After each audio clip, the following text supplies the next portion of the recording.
All right, ladies and gentlemen, we're going to be trying to make a video here. So if you're wondering what the heck I've been doing, I've basically been, literally, I've been spending my days learning to code Lua U for Roblox so I can get this damn game made. Literally, I wake up, I take care of the dogs, and then I learn to code basically for as many hours as I can stand, which is only about 2.5, maybe 3 hours a day, and then I try to recover from that, and then I go to bed. But yeah, so getting pretty decent at it, but it's kind of like learning a giant toolbox, like one tool at a time. It's kind of annoying. However, in between that, I have been looking into TBC, watching some of my old videos, trying to remember some of the playtesting and blah, blah, blah, blah, so I can start getting into some TBC guides. As I stated in a previous video, the plan is to wait until the announcement of TBC Classic, and then I'll jump on like the HenHouse servers that usually pop up somewhere around that time. I did find this old video here that's absolutely chocked full of really good information. So, for example, we have my old talent layout, even though it looks terrible right now. We have some of this that we'll talk about in a hot second. And then we had what I was just showing, which is a bunch of information. Where the heck is this stuff? A bunch of information on how Vengeance works and Holy Shock. Where the heck was that? Holy Shock, like spell power ratios and whatnot. Yeah. So, bunch of really good information to talk about here. But what we're primarily going to be focusing on today are the major changes that happens from your classic World of Warcraft Paladin playstyle, and what it's like to live in TBC by contradiction. Contradiction, by extension. I'm a little tired. Just bear with me. Drink of water. So, to summarize, in classic World of Warcraft, Paladin it's an extremely good 1vx class, probably one of the best 1vx classes, meaning 1v more than one enemy players at the same time. In TBC, you're still pretty powerful. Possibly you can take on two enemies at once, but you're definitely not the 1vx class that you were in Classic World of Warcraft due to the changes in the Reckoning talent specifically. However, you are still probably the best 1v1 Paladin or class in the entire game. However, the vast majority of guides that you're going to watch will basically say that Paladin is mid for PvP, if not like, kind of meh for PvP.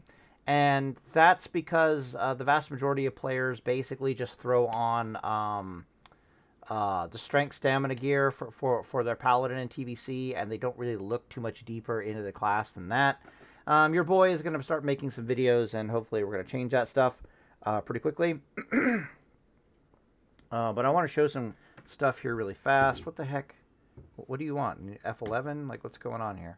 Okay, cool. So, I'm chicka chicka water really quick. And we'll get into this. All right, so the first thing I want you guys to observe is some weird observations with TBC gearing.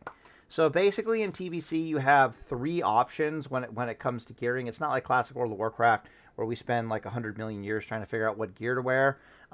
We basically spend 100 million years trying to explain why you're going to be wearing the vast majority of your gear plus healing gear and not strength stamina gear. So since this is the elephant in the room, I want to hit that pretty hard at the beginning. So as you can see here, we're missing gems, but as a general rule, we've got full strength, stamina, intellect gear. So the strength, stamina gear in TBC is strength, stamina, intellect, which is really sexy, and then basically critical strike and resilience. And when you put on a full set of this, this is pretty close to the stats that you're going to have. But I want to show you some stuff really fast here. So, for example, we have about 240 DPS, and we have about 20% melee crit with this current gearing. We are missing a fair few enchants that can buff that up one way or another. But generally speaking, you're going to be sitting around, 22-ish critical strike and, 240-ish attack power. But I want to show you what it looks like if you're butt fucking naked by comparison. So if you're butt naked, you'll notice that we have about 6% melee crit. So our critical strike has dropped significantly from like 22% all the way down to 6%. So there's a major reduction in melee critical strike. But you'll notice that there's not that big of a reduction in how much damage you actually have. Let me see how much critical strike this thing has. Improve resilience, reduce or ignore armor, critical strike rating. Okay, so maybe some of that is just from the weapon. But butt naked with just a two-handed weapon, you can see we're still pulling about 175 DPS. If I pull up a calculator here really fast and I take 175 and I multiply it by 1.37, you're going to see that we're going to get really close to that 140 or 240 DPS that the actually fully geared character has, about 240 DPS. What really takes the cake, however, the calculator, what really takes the cake, however, or the major change, I should say, is the critical strike, right? So our attack power increasing by 37%, that's not insignificant in the grand, like that's nothing, not nothing to sneeze at. And then of course it synergizes incredibly well with the like 15% increase in critical strike chance. But then the elephant kind of comes in the room, and one of the elephants in the room is PvP resilience. Most PvP players do value PvP resilience on their gear. I have learned not to, because you're playing a paladin and you're already in plate mail, and as you're going to see with the talent points, we kind of turn our nose up at spellcasters anyways, so PvP resilience isn't all that big of a deal. But what the stat does for you in TBC, as near as I can tell, is that it reduces the likelihood of you being crit by the percent that we see here. And it reduces the damage that critical strikes do to you by the percent that we see here. And it reduces the effectiveness of like mana drains and whatnot by the percent that you see here. So you can see in this gear, with as it currently is set up, with the enchants and the other things, the gems filled out, it's probably going to be close to 9% PvP resilience. That means that you're reducing the enemy's chance to crit you by 9%, and you're reducing critical strike damage on you by 9%, blah, blah, blah, blah, blah. I can tell you right now that a PvP resilience of 350 is kind of low for a character. Most guides that you see online suggest having like a 400 PvP resilience. They try to get up to like a 10%, somewhere around there. This is actually bad game design. Let me get another calculator here. And Blizzard will end up moving away from this kind of PvP resilience stat in future games, and they'll basically just make it a flat damage reduction. The reason why this version of PvP resilience is a bad game design is because it basically greatly devalues the value of melee critical strike for your enemies, and even for you specifically. Because when I go after enemies, I'm not going to have like a 22% critical strike chance. I'm only going to have like a 12% critical strike chance at best. Meanwhile, if basically what I'm trying to say is that it means that in gearing your character, you either completely ignore critical strike chance on your character and just try to get other things because of you start off with 5% chance to crit usually, and then, oh, do I have talents on this guy? No, I do not. Okay, so the talents would pop that up theoretically. Come to think of it here. Yeah. No, come over. What the hell's going on? Okay, that's how it works. Okay, let's get some actual talents here really fast. Okay, pump that. Okay, cool. That's a little bit better. Jesus. All right, so yeah, you'll have about a 15% critical strike chance. But so you either invest heavily into critical strike to try to overcome the fact that most of your enemies are going to have a 10% critical strike damage reduction. Critical strike damage reduction, or you ignore the stat entirely and you just try to pick up other goodies and basically try to waste as much of the stat known as PvP resilience as possible on your opponents. the fact that you're playing a paladin, you're so durable anyways, you kind of end up leaning. Well, you'll see. Okay, but I just wanted to point that out as like the elephant in the room. Yes, a character that's gearing like, you know, spell power or plus healing is leaving like a 37% damage increase on the table due to melee crit. But you're only leaving something like not even that, 10% critical strike chance on the table, 15% if we're talking about it being talented. Opportunity. Basically, TBC is opportunity cost hell, is what I'm trying to get at here. The theme of this video is going to be opportunity cost hell, okay? And the difference between a good paladin and a really good paladin in TBC is how successfully are we going to navigate what is essentially opportunity cost hell. Okay, cool. So I want to go tools, I want to go talent calculator, I want to go paladin, and I want to get back to the big picture. All right, so let's start at the big picture, and then we'll start getting into the finer details as we go down.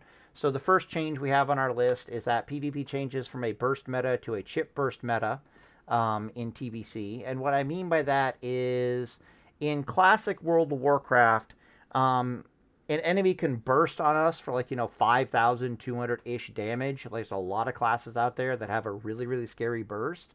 And it kind of forces us to hit certain HP breakpoints so that we have enough HP that we can survive our enemies' bursts and either kill them or heal back up and then proceed from there, right? Well, in TBC, everyone's hit points basically double from what they are in classic World of Warcraft. The average amount of HP in TBC for most PvP characters is like 9,000, 10,000. We're just going to say 10,000 for the sake of argument. However, classes damage only goes up by, I would say, somewhere in the vicinity of like 60% increase in damage compared to classic World of Warcraft. Maybe a little bit less than that. And their burst is noticeably weaker. So we got some numbers here, basically. But what this essentially means is that the scariest bursting classes in TBC can only take out about 70% of the average character's HP bar. It's not like classic World of Warcraft, where it's like you actually have to stack HP in order to survive their bursts. You can basically be just butt naked in normal PvP gear, and no class in the game can actually burst you out of existence. No single class in the game can actually burst you out of existence. It's just not physically possible. Instead, you exist in what is known, or what I call it to be a chip burst meta, meaning that they're trying to wear down your mana bar like 30% or my bad, your HP bar by 30 or 40%. While holding their burst capability in reserve, because they can Kamehameha like 60% of your life away, 70% of your life away, but there's no fucking way in hell they can take you out from 100 to 0 like they can in TBC, unless you're gearing correctly. So the meta, the changes from burst meta to chip burst meta, hitting HP breakpoints is no longer a significant concern. It comes back into play to being a somewhat, I'm using air quotes, you can't see me, somewhat, that's not even true. It comes back into play to be a significant concern in Arena, in 2's Arena specifically, but outside of that, it's not really that big of a concern. So if you get bursted on by 2 classes in Arena, certain Paladin builds will be able to survive that. Certain Paladin builds will not be able to survive that. We'll get into that when we get there. If you're in 3s, actually, yeah. So when it comes to Paladin in Arena, you typically want to try to be durable enough to be able to survive against 2 enemy bursting classes, but you also have Bubble. So it's kind of like it's hard to explain with HP. There are other factors that dictate how much HP we actually have. We want as much as we can get our hands on, but at the same time, there aren't really breakpoints per se. All right. So the second thing, the second major change, and this is probably the biggest elephant in the room going from classic World of Warcraft to TBC, is that your base healing on your Paladin is hot fucking garbage. Let's see if I can show that in no uncertain terms here. So we're going to search. Let's go over here. Let's search the database for Holy Light. See if we can't get like the TBC's max rank of Holy Light. Maybe it is 11. Yeah, you research this at level 70. So it says that, you know, for 840 mana, 2.5 second cast, you can heal yourself for 230 2,300 hit points on average. Like, what the fuck?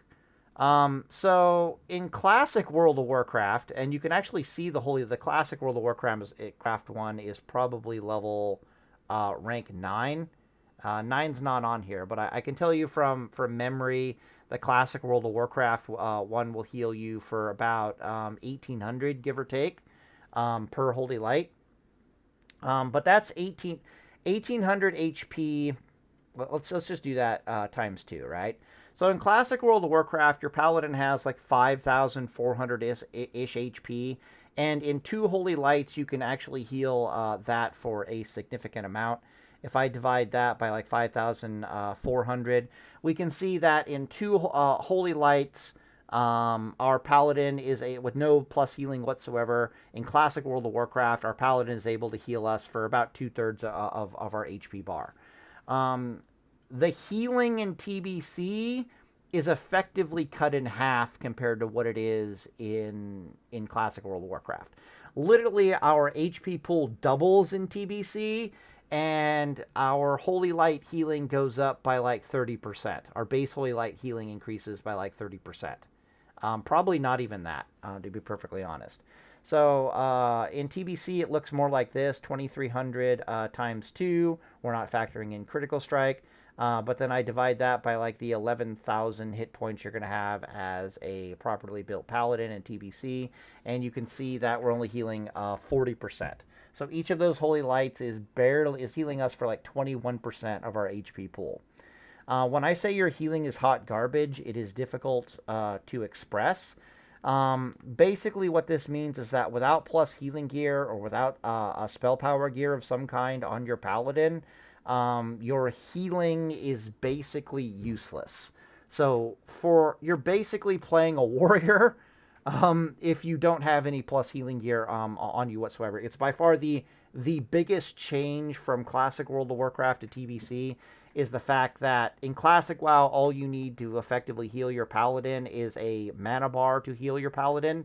Well, they give you that fucking mana bar in TBC because your gear is strength, stamina. Wow, okay. Yeah, your gear is strength, stamina, intellect gear. They give you the mana bar, but then they cut your nuts off by making your healing without plus healing gear basically fucking useless. You will bubble and spend 10 seconds healing yourself back to full with this gear as seen here. You'll need 4 fucking Holy Lights to reheal this stupid fucking paladin to full. It is absolute cancerous ass trying to heal yourself or other people when you are not wearing any plus healing gear whatsoever.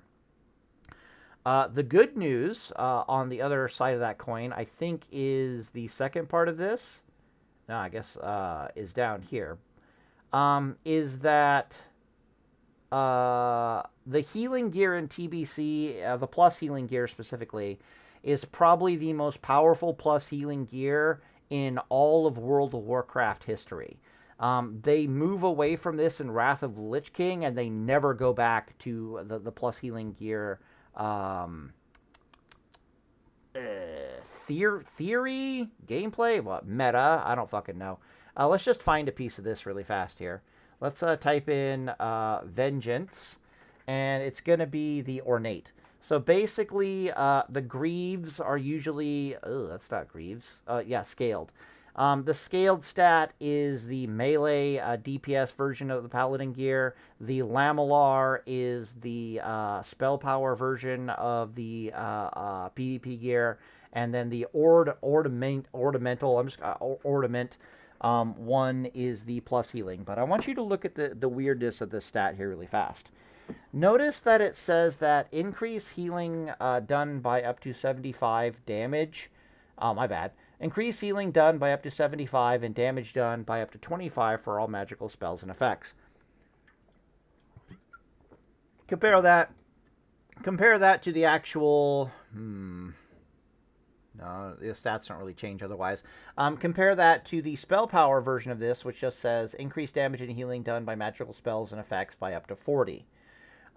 So basically what it does is it gives you not only a shit ton of plus healing, but it gives you a rather significant chunk of spell power as well. I want to say it's close to 2/3 the amount that the Lamellar would have, if memory serves. Let's just check that out really fast. So we have 40 here. I'm gonna divide that by 3, and I'm gonna multiply it by 2. So that should give us 2/3. And 2/3 of the spell power would actually be 26. This piece of gear gives us 25. So it's just under 2/3 of the spell power. But that's so insanely powerful that Blizzard basically never does this again in any expansion that I can remember in Classic World of Warcraft. They move away from that in Wrath of the Lich King like the plague. Basically, what it means is that healers in TBC wearing nothing but plus healing gear still get something like 64% of the bonus spell power that a character wearing just pure spell power gear would have on them. All right, you follow me on this shit? What that means is that the healers in TBC wearing pure plus healing gear actually still do a metric shit fuck ton of damage. And it's kind of fucking terrifying, and it's kind of the huge elephant in the room about TBC PvP and combat meta in general. The closest thing to all stats gear in TBC for your paladin is unironically the plus healing gear. Just because it is such a war in a can to have stamina, intellect, spell power, and a shit fuck ton of plus healing on top of the resilience and, blah, blah, blah, blah, blah. Absolutely fucking terrifying. We'll talk about it in a second. So my paladin builds, as far as gearing is concerned, in order to be an effective healer as a paladin, in order to effectively heal yourself and others, you're going to need to add a minimum, something like 2/3 of your gear to be this stupid plus healing gear right here. If I recall correctly, my paladin build that I did extremely well with in TBC had about 2/3 of its gear was this ornamented gear, and then 1/3 of the gear was Lamellar for spell power. At that point, you just don't need any additional plus healing. Although if you're in pure spell power gear or pure plus healing gear, it's actually still pretty legit. I also can't remember if it was like... there also might be some interesting mixes where you go ornament gear 2/3, and then the remaining thirds is like the physical damage gear. But that would be interesting if the PvP resilience stat didn't want to have a word with you on the subject of the critical strike on that gear being absolutely fucking useless. So that's kind of annoying. But yeah, let's keep it going. So yeah, your base healing is hot garbage. If you don't wear any plus healing gear whatsoever, your paladin will play like a paladin. Your paladin will play almost identically to a paladin in Classic World of Warcraft that is wearing nothing but warrior gear. So they have a tiny fucking mana bar. You got like a 2,300 mana bar, but you have really high critical strike and you have really good melee attack. But you're even though your healing is theoretically good, you do not have any mana whatsoever to waste time healing yourself. That's basically what it's like to play the paladin in TBC. Take a drink of water. Healing gear. Okay, so we covered healing gear is super strong, but we'll come back to that in a second. The other reason why healing gear is absolutely a chad, and the closest thing to all stats gear in TBC, and again, the theme of TBC is opportunity cost hell. Opportunity cost hell, opportunity cost hell. How are we going to navigate this opportunity cost hell? Is that Crusader Strike actually kind of sucks. And the reason why it sucks, bear with me here, is that you gain seals in TBC that are actually worth twisting. I did an entire video on this on my channel as to why Crusader Strike sucks. Basically, all the paladins gain Seal of Blood and Seal of Vengeance, and Seal of Righteousness is actually kind of a Chad in TBC. Consecration gets reworked, so its base damage is really high. It scales really well with spell power. Seal of Righteousness actually gets reworked, so its base damage is really high, and it scales extremely well with spell power. Your judgments get reworked so that they base damage high, scale yeah, so hopefully you get the fucking memo here. Your paladin scales a lot better with spell power than it used to. On top of the fact that you suddenly have, because of this, you have seals worth twisting. And worth twisting every auto with a two-handed weapon or even a one-handed weapon. We'll talk about why in a second here. But because you have seals that are worth twisting in TBC, this suddenly puts, and you have a judgment that's worth judging on cooldown. This suddenly puts a lot of pressure on your GCDs, okay?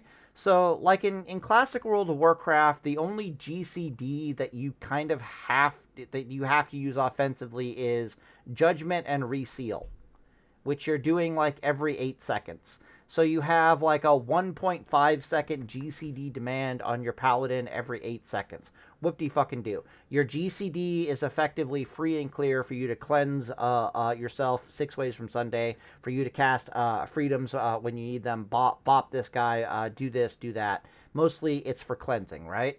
Your GCD is very cleared, or clear, meaning there's not a lot of stress on your GCD in Classic World of Warcraft from an offensive perspective. So it's ready and willing and waiting just to, like, basically cleanse the world, or to reactive spell casting, which is what Paladin technically does. In TBC, suddenly you have to twist a seal. You have to do a seal twist theoretically every 3.6 seconds, because that's the slowest weapon that's available in TBC. Okay, well, suddenly that means that in like a 10-second window, I need to do 2 judgments. And keep in mind, it's best to think of this as a window, right? Because what will happen to your paladin is you'll physically get on top of the enemy, and then the enemy will break away from you for a while, and then you'll physically get on top of them, and then they'll break away from you in a while. So it's best to think about this in like 10-second burst time periods. In 10 seconds, I've got to judge 2 fucking seals on an 8-second cooldown. I've got to do 3, possibly 4 seal twisting auto attacks. Hell, let's get out my fucking calculator here. Okay. 3.6 times 3, because the first auto attack is free, right? As far as swing time is concerned. Yeah, so I'm super close to needing to 3 seal twists. My bad, 4 seal twists for my auto attack. So I need 2 judgments, and I need 4 seal twists for my auto attack within an 11-second time window. I start multiplying that by the GCD, and you can see that I'm already allocating 9 seconds of GCD time, global cooldown time, in an 11 fucking second window before I even try to jam Crusader Strike into there. Which, admittedly, if Crusader Strike was not did not trigger a GCD, if Crusader Strike was off the GCD in TBC, it would 100% be worth it. But because it does, in fact, trigger a GCD, it ends up being hot garbage and incredibly difficult to use on your Paladin. Because at that point, you have, like, no additional room to cleanse yourself or basically to do fuck all. So what would Crusader Strike theoretically be at, like, 11 seconds? I would want 1 initially, theoretically. I would want 1 Crusader Strike at the 6-second mark, and then again at the 12-second mark. So even if we balloon it out to 12 seconds, I still need 4 auto attacks, seal twisted. I need 2 judgments, and then I need 1, 2, 3 fucking Crusader strikes at the same time, and now I have to multiply that by 1.5. So in a 12-second fucking window of time, I need 13.5 GCDs, 13.5 seconds worth of GCD. Like, what the fuck? You literally cannot fit all of this into the amount of GCD time and space that you have. Literally cannot do it. I can't remember if haste as a stat helps with this in TBC or not, but what I do know is that haste as a stat in TBC is kind of meh. Okay, it's kind of meh. All right, it's like if you build a character going balls to the walls, haste stat in TBC, like, you know, haste, you'll have like 10% haste in TBC. Congratulations. Anyways, basically what this means is that you can't really support Crusader Strike in TBC if you're good at seal twisting. That's basically what that means. Now, that doesn't mean that you can't do that. I mean, if you find yourself in a tactical situation as a paladin where you don't need to cleanse anything, or you don't need to bop anything, or you don't need to freedom anybody, you don't need to do anything to help anybody whatsoever, and for some reason you're just magically able to sit on top of someone and do nothing but DPS to them, then Crusader Strike is actually pretty decent. It's still not that good because this here is assuming you could do everything at once, right? And that's not really what that's going to look like. What it really looks like is you're closing the distance to your enemy, you're going to judge them, you get into melee range, you wait for your GCD to come off of cooldown, and then you trigger the seal twisting start attack macro on them, okay? Notice that you've been able to auto attack them, but you still haven't pressed the Crusader Strike button. Heck, you were probably able to auto attack them like half a second ago, but you had to wait for the Judgment's GCD before you could seal twist. So now you've done that. Now you have to wait another 1.5 seconds to be able to do a Crusader Strike. You do a Crusader Strike. But then very quickly we need to basically they start overlapping and kind of hurting each other. So basically Crusader Strike doesn't really have a 6-second cooldown, even if you could use it purely offensively. It has closer to like an 8-second cooldown because of it overlapping and interfering with your need to seal twist, judge damage, which just do more DPS anyways.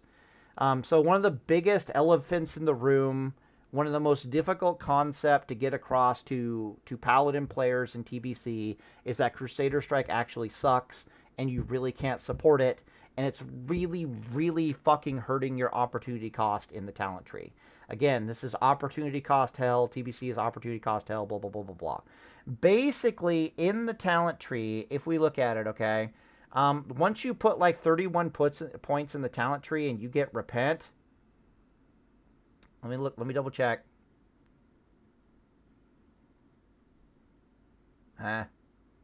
Seals will be dispelled by 100%. Okay.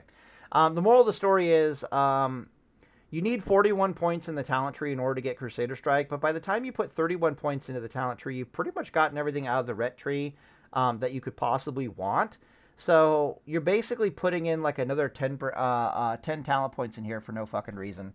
Let me read Fanaticism. Maybe I'm wrong here. Increase critical strike, a chance of all judgments capable of critical strike by 15%, and reduce the threat caused by blah, blah, blah, blah. Yeah, it's fucking useless.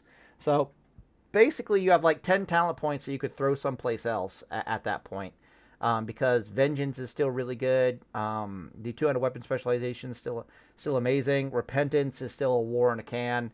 But really you go, any spec that goes this deep into the talent tree is coming down here for Sanctified Judgments.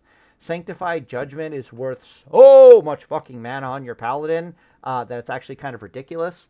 One of the 2 builds that I use is a Holy Shock build, and it actually comes all the way down just to get Sanctified Judgments because of how much MP5 it's actually worth. Yeah, so opportunity cost hell. Let's get back to the main thing here. All right, we talked about why healing gear is super strong. Oh, we didn't talk about why seal twisting in and of itself is actually so amazing. In order to see that, we need to go over here and talk about some seals. All right, so seal of blood. Your options for seal twisting in TBC are usually seal of... If you're a physical damage dealer, okay, if that's your thing, then the seals you're going to be seal twisting are going to be seal of blood and seal of command 100% of the time, all fucking day. Do not pass go, do not collect $200. Seal of blood and seal of command essentially do the exact same thing. They convert a percentage of your damage that you're doing into holy damage to the target instead. We can actually look it up here really fast. Let's look up Seal of Blood. All right, cool. Seal of Blood, rank 1.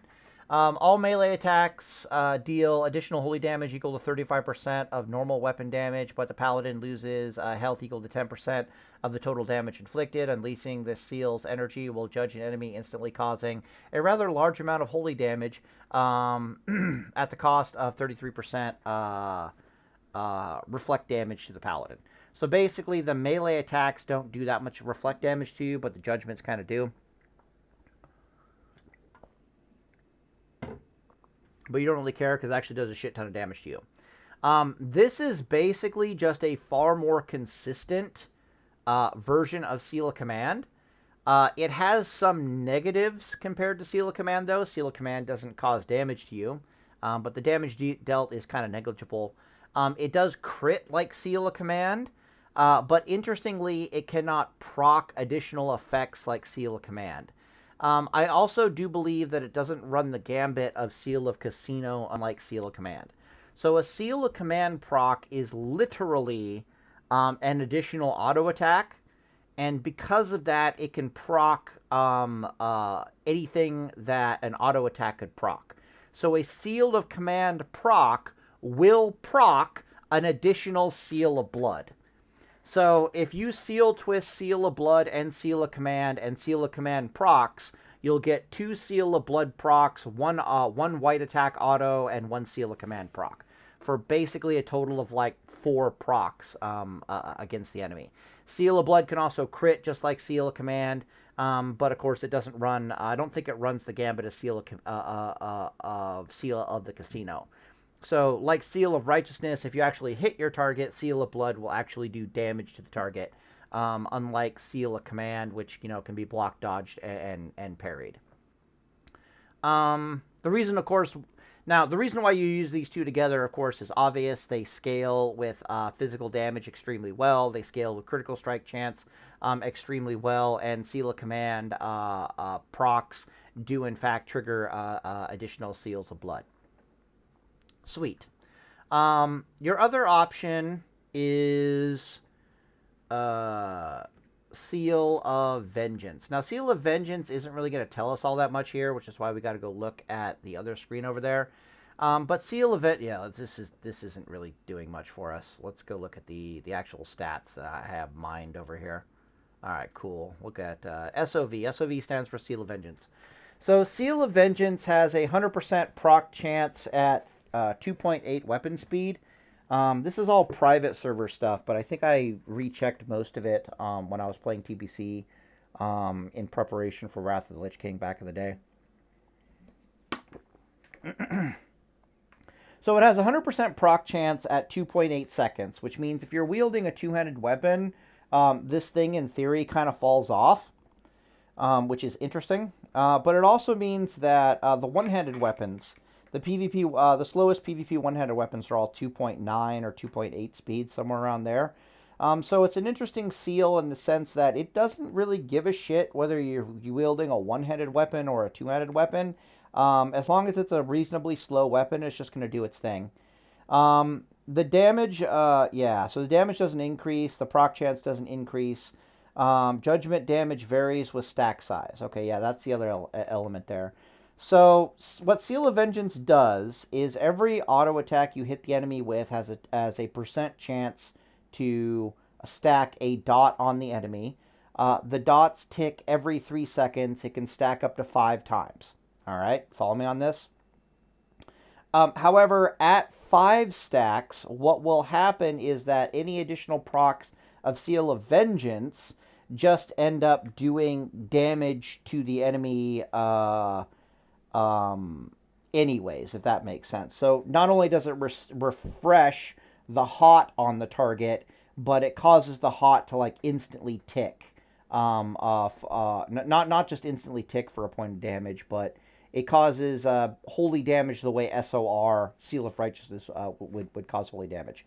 Let's see, what else we got here? SOR base and SP ratio varying based upon one-hander and two-hander. Yeah. So just like classic World of War, we haven't talked about the Seal of Right SOR yet. Moving on. So here we have the SOV ticks.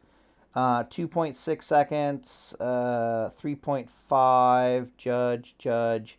Yeah, these are just the conclusions from the actual stats over here.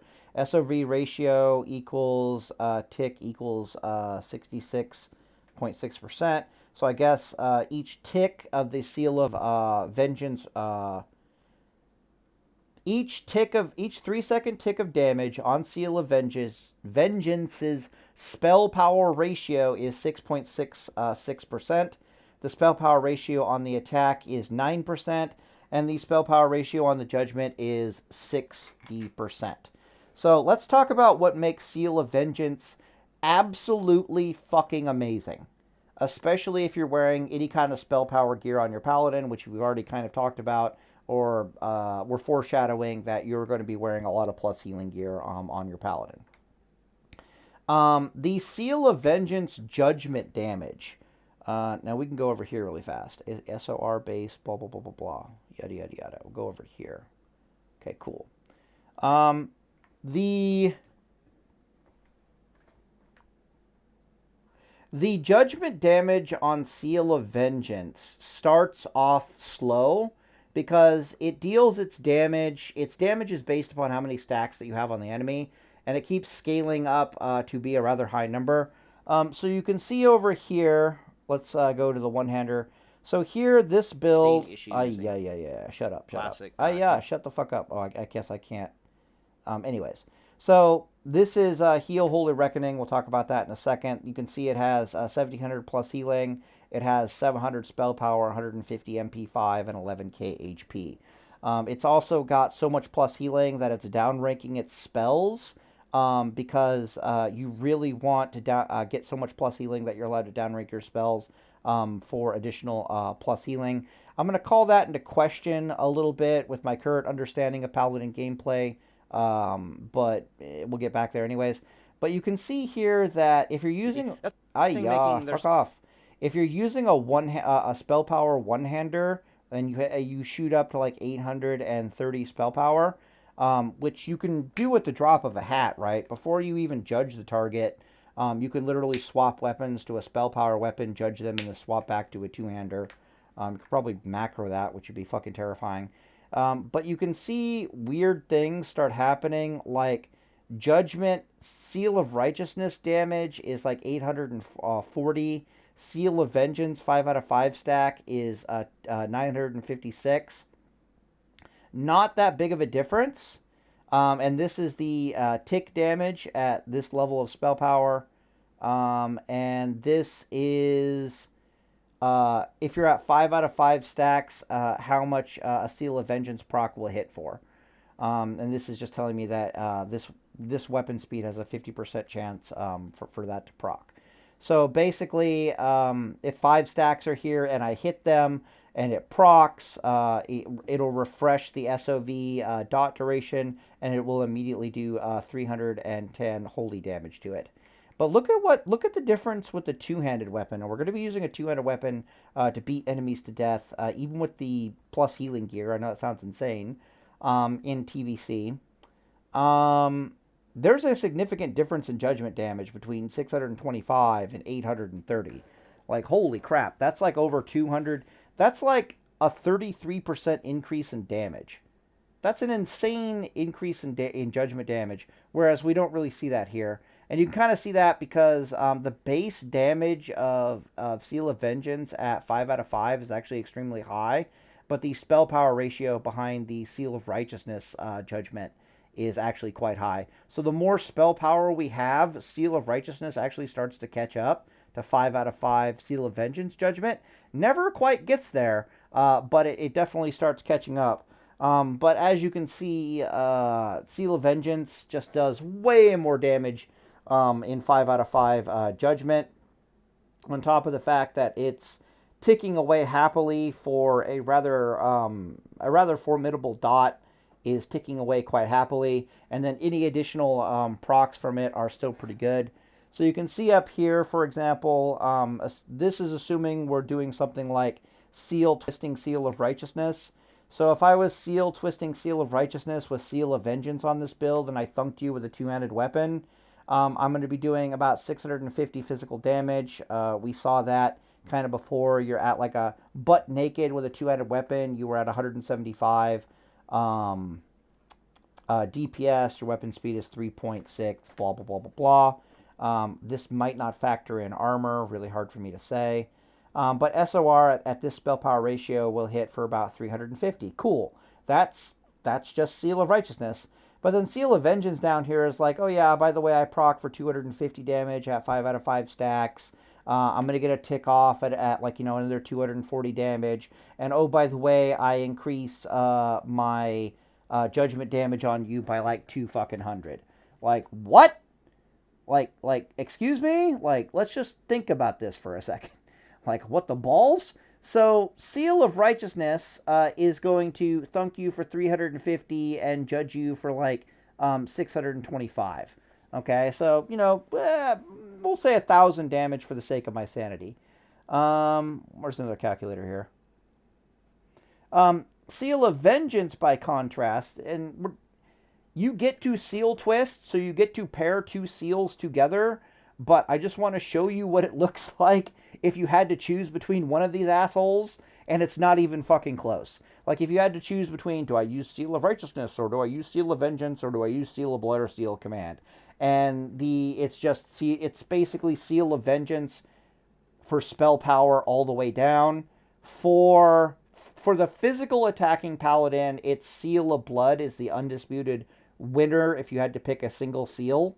But for spell power paladins, it's Seal of Vengeance is the clear winner, and it's not even fucking close. Okay? So this kind of dictates what seals you're going to be twisting. Seal of Blood is always twisted with the physical damage paladin, and then Seal of Vengeance is always twisted with the spell damage paladin. But you still get some flavor flav in there. So, for example, if I was trying to... because Seal of Command is actually really good to twist with Seal of Vengeance. But we'll get to that in a second. But a 5 out of 5 Seal of Vengeance would be doing 250 damage on the auto attack and refreshing the duration of the judgment. Of the dot. It would then be ticking for 240 with your 200 weapon. Okay, cool. And, oh, by the way, its judgment damage is like 830. Yeah, so look at the difference. This is what SOR is doing by itself, and then this is what Seal of Vengeance is doing by itself. Not even fucking close. Like, not even fucking close. So, however, Seal of Vengeance's judgment damage at, like, 1 or 2 stacks of judgment is like 400. So what this usually means is that early on you want to judge like Seal of Command or you want to judge Seal of Righteousness when your Seal of Vengeance is not 5 out of 5 stacks. But once Seal of Vengeance is 5 out of 5 stacks, you're basically just judging Seal of Vengeance until the end of time.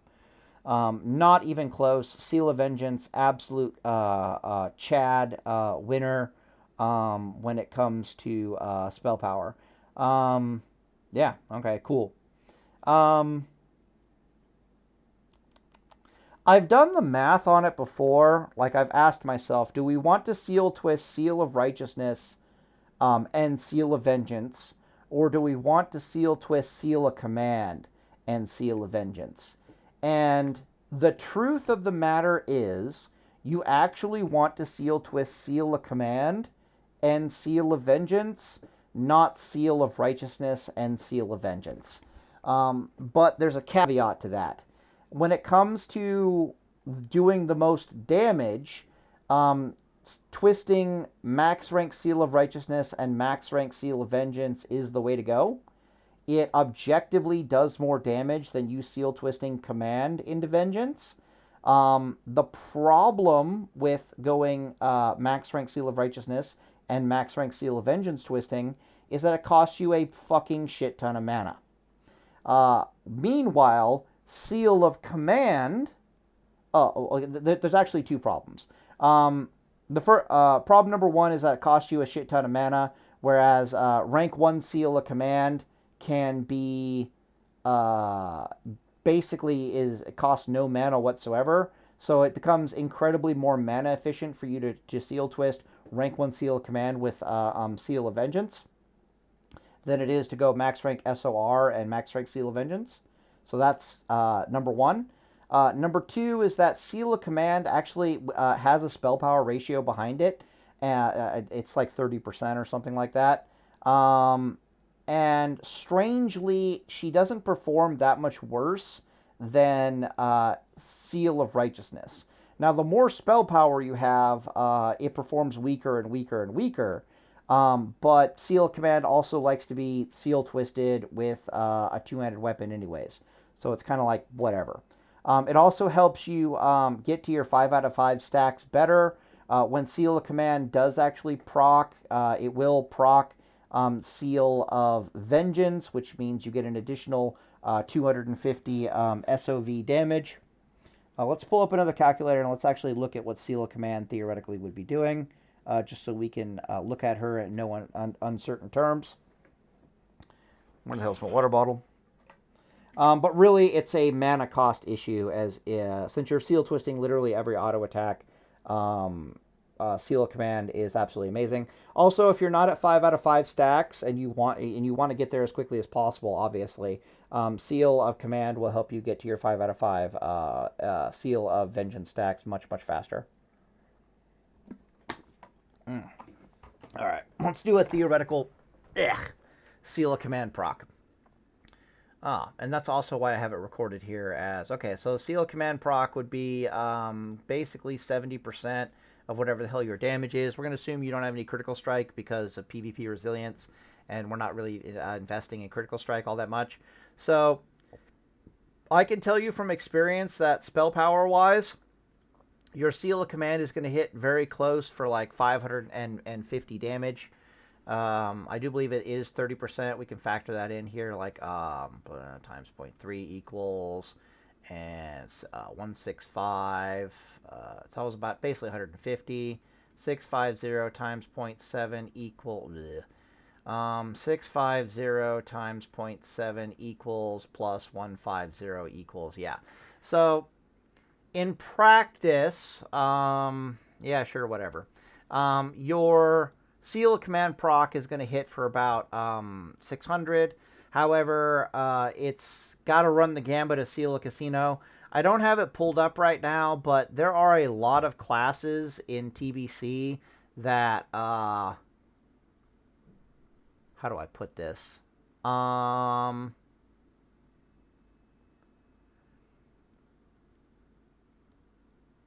Blizzard did not adjust the defensive bonuses that you get, like how much agility stat you need in order to increase the dodge chance on your character.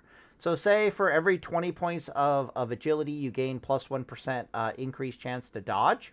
All right, you follow me on that? Blizzard did not adjust that from Classic World of Warcraft. What this basically means is that every fucking rogue or like elemental shaman, my bad, enhancement shamans you run into have something like a 20% chance to dodge in TBC just baseline because of how much fucking dodge that they're getting from their stats. So Seal of Casino is actually kind of a bit of a bitch in TBC. So rather than saying that you're going to have a 40% chance to proc Seal of Command in TBC, I'm going to say that you're going to have closer to a... damn. Probably closer to a 33% chance to proc Seal of Command in TBC. So I have to take this and reduce it by 33. Okay? So basically, you're only doing 280 holy damage for your Seal of Command proc compared to the 350 from the SOR. So you can see that it does significantly less damage, but we're not quite done yet. That proc will give you the 250 damage proc from Seal of Vengeance. So what was that? Basically 200. And it can crit, but we don't have critical strike chance, so whatever, fuck off. I'm going to have to divide this by 3, and then I'm going to have to add, what was it? It was basically 200 back to that, right? Yeah. So a Seal of Command proc, but basically every auto attack you do from Seal of Command is going to do roughly 280 damage.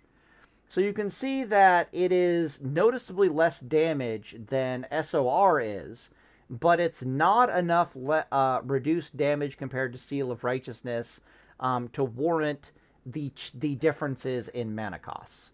Let's see if I can't actually pull up the mana costs. So do we need to hit an F11 again? Okay, cool. Let's go Seal of Right. That's not right. R-I-G-H-T. Okay, rank 9. We want like the 71.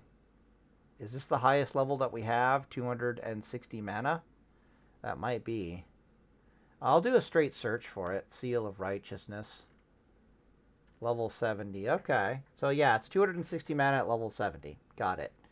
And then we go 260 mana. Seal of Command. Yeah. And we'll do a hard search on Seal of Command. So, at level 70, it's 65 mana. So they change it in TBC, so it's 65 mana no matter what. I remember I like this for some reason. So its judgment damage is still pretty high. At least I fucking hope it is. Jesus H. Christ. That looks like shit. But you can see it's just sitting pretty at 65 mana. And there's an ocean of fucking difference between casting a 65 mana every 3.6 seconds twist and like 260 mana. Not even close. So from a damage efficiency perspective, you want to use Seal of Righteousness. From a mana efficiency perspective, you want to use Seal of Command. Trust me, you're going to be twisting Seal of Command. Okay, cool. Yeah, and that basically sums that up. So that's why one paladin is twisting Blood and twisting Command. And that's why the other paladin, preferably, is twisting Seal of Righteousness and Seal of Command, which is kind of fascinating. However, you want to judge SOR for damage early on while your Vengeance is stacking up. So usually your opening Judgment and your opening Twist, if you want to think of it that way, is like an SOR, SOV.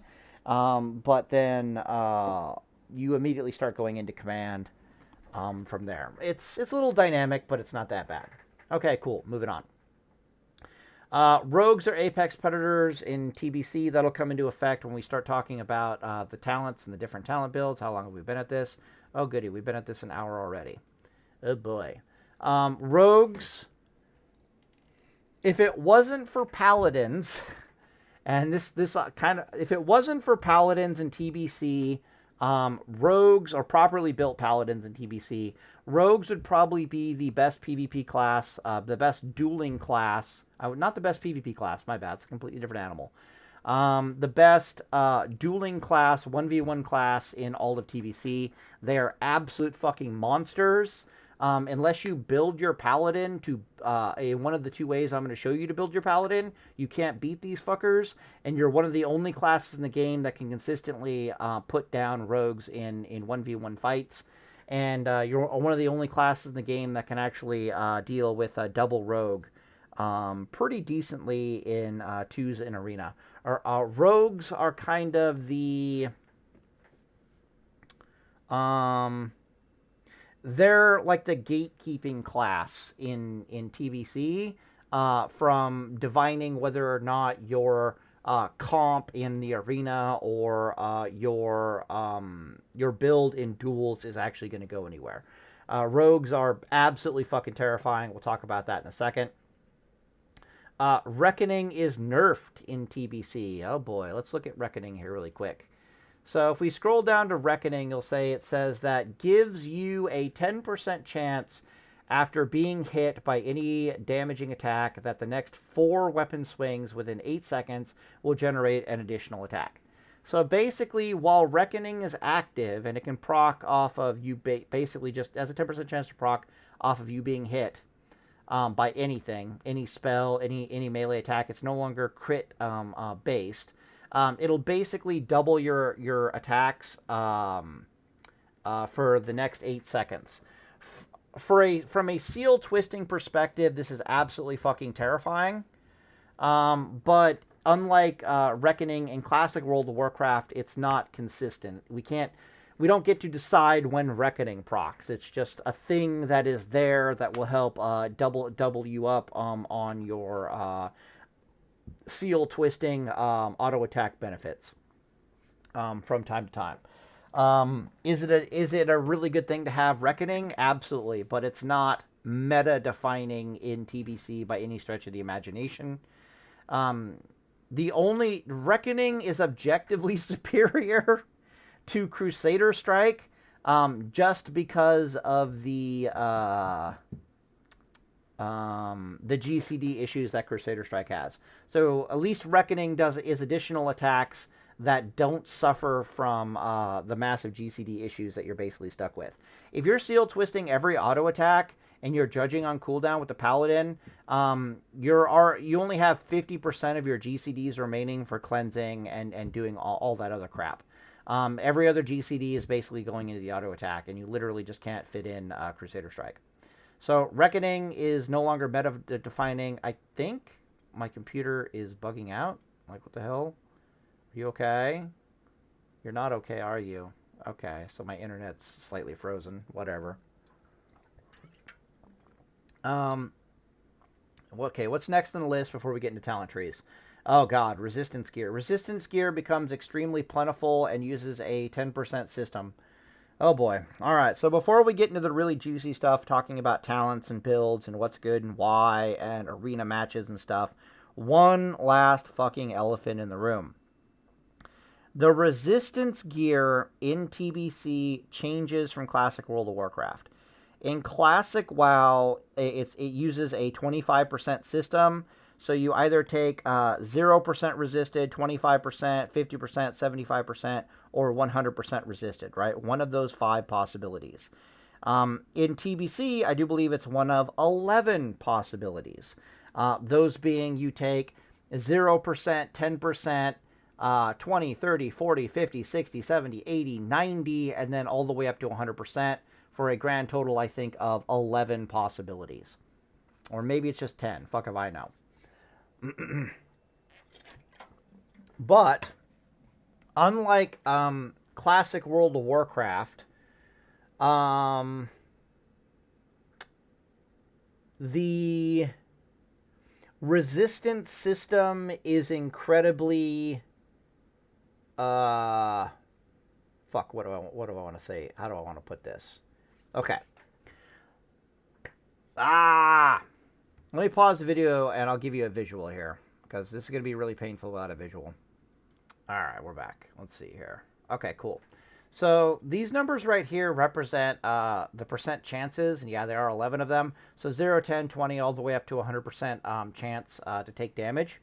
The percent likelihood of you to suffer or to get a certain effect, kind of it literally is a bell curve, or you can think of it like a shotgun blast. So what I mean by that is this.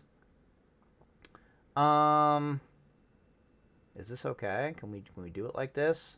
Let's get a let's get a little rectangle thing going here. Okay, cool. Let's say you had 50% fire resistance in TBC. Okay, I can't remember what the fuck that number is. I think you need to get upwards of like 200 fire resist or maybe 250 fire resist in TBC, or a resistance of any kind to get like a 50% chance that you don't take fire resist damage. Literally, what would happen would be something like this. Ooh, that would be even better. Let's do this. Okay. So what would happen is that like 50% of the results would land precisely at 50%. And then something like 30% of the results, like let's say you took 100 fire damage hits, right? This would be kind of what it would look like. And I've actually play tested this in TBC. Yeah, I'm a crazy person. And I think these are closer to like 10%. Yeah. Am I right about this? No, those are supposed to be 20s. Right. Okay. Yeah. Oh, maybe it's 40.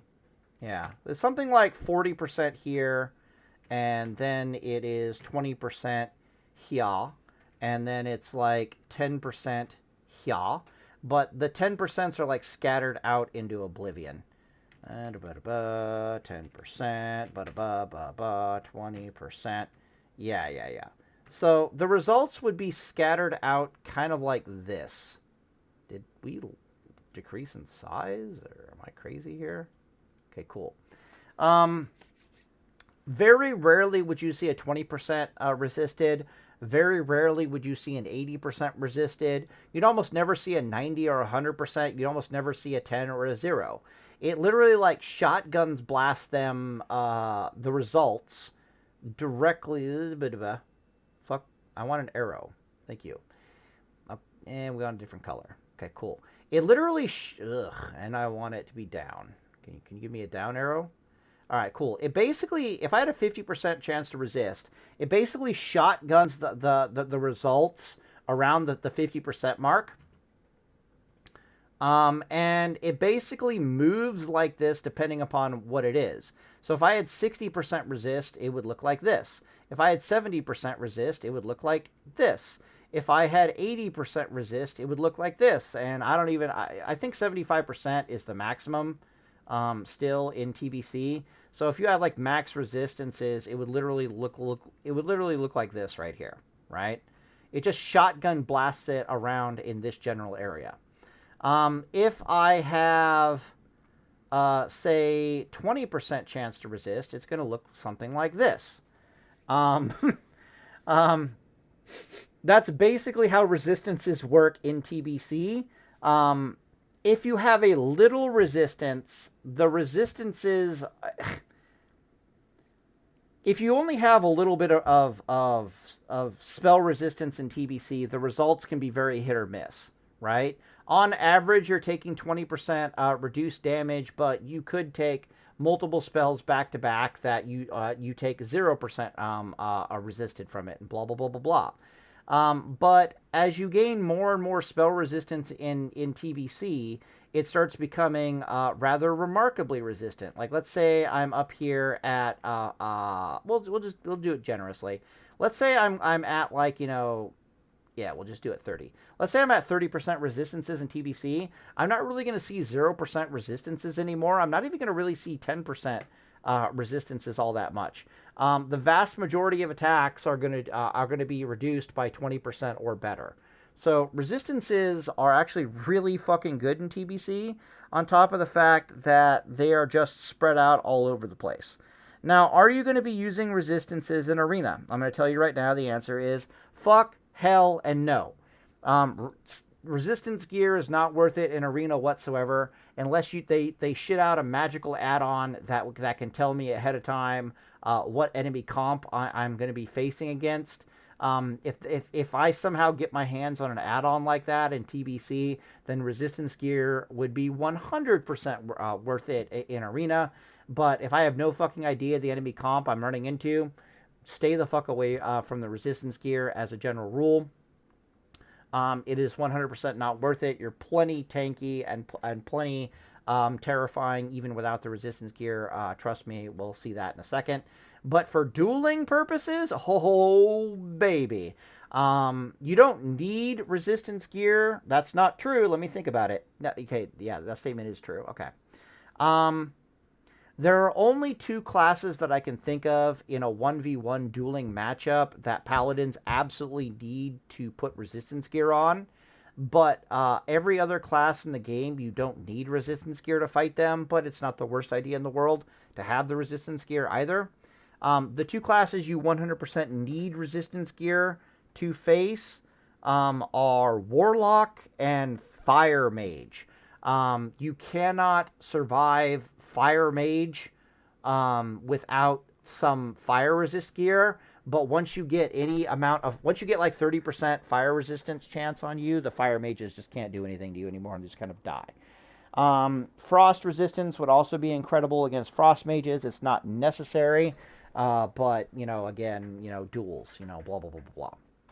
So resistance gear is absolutely amazing, but you don't really use it in Arena. Okay, cool. Now we can get into the good shit. So all of that preamble just to get to this, okay?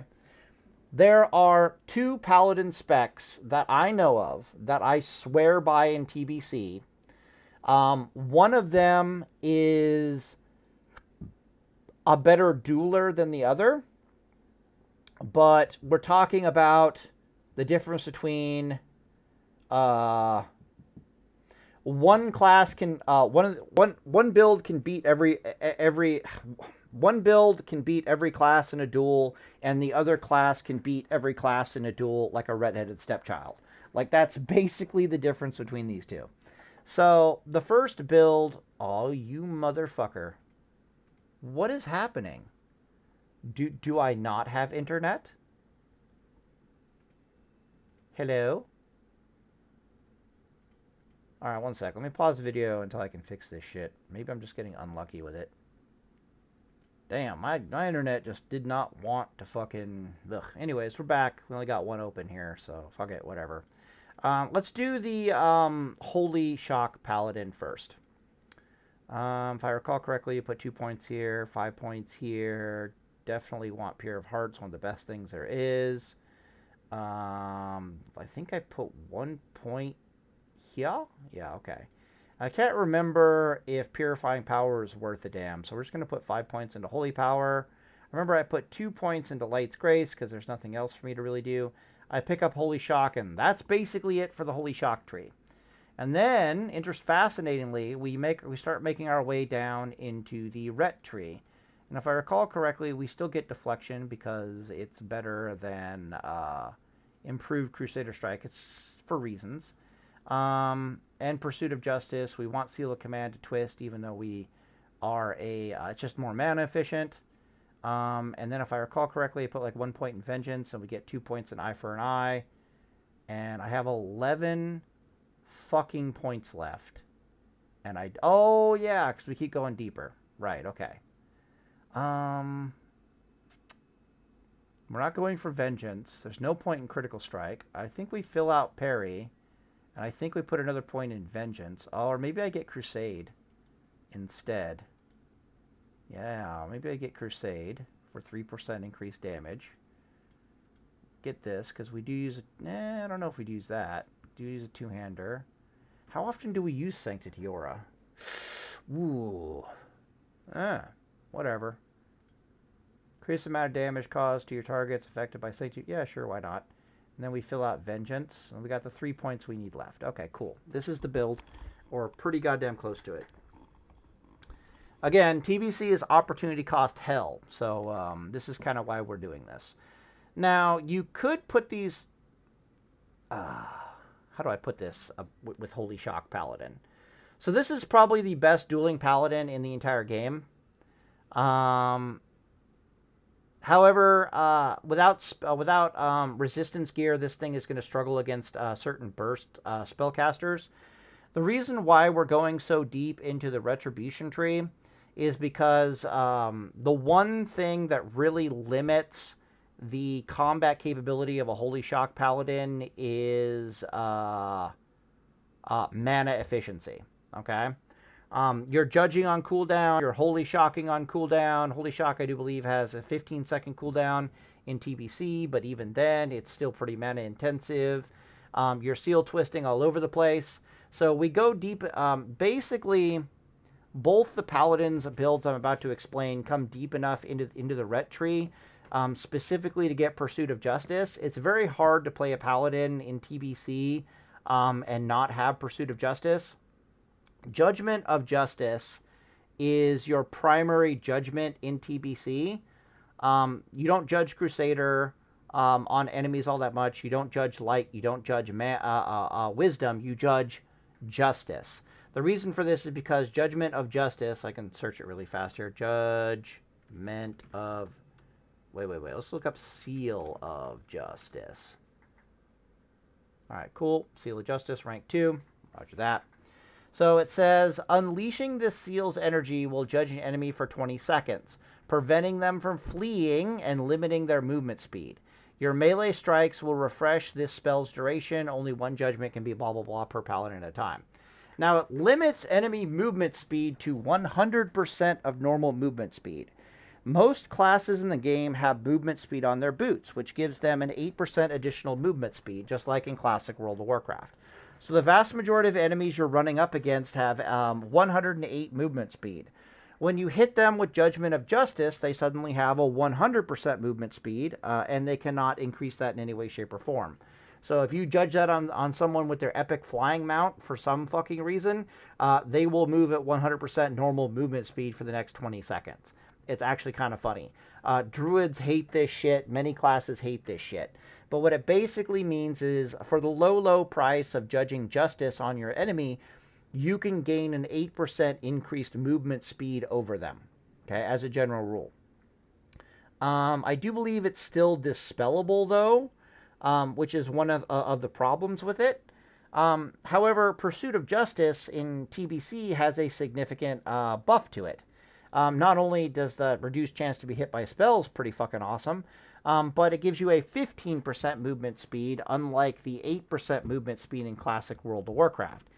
Pursuit of Justice doesn't, in classic WoW, doesn't do anything that the enchant on your boots does, which means the only benefits you really get out of it are, increased mount speed and like +7 stamina enchant to your boots in classic World of Warcraft.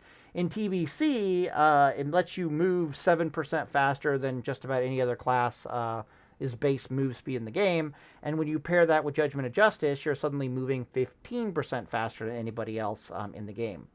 To put this in perspective, if you judge Seal of Justice on a mage in TBC and you have Pursuit of Justice 3 out of 3, you will be able to keep pace with an enemy mage while they are blinking constantly trying to get away from you.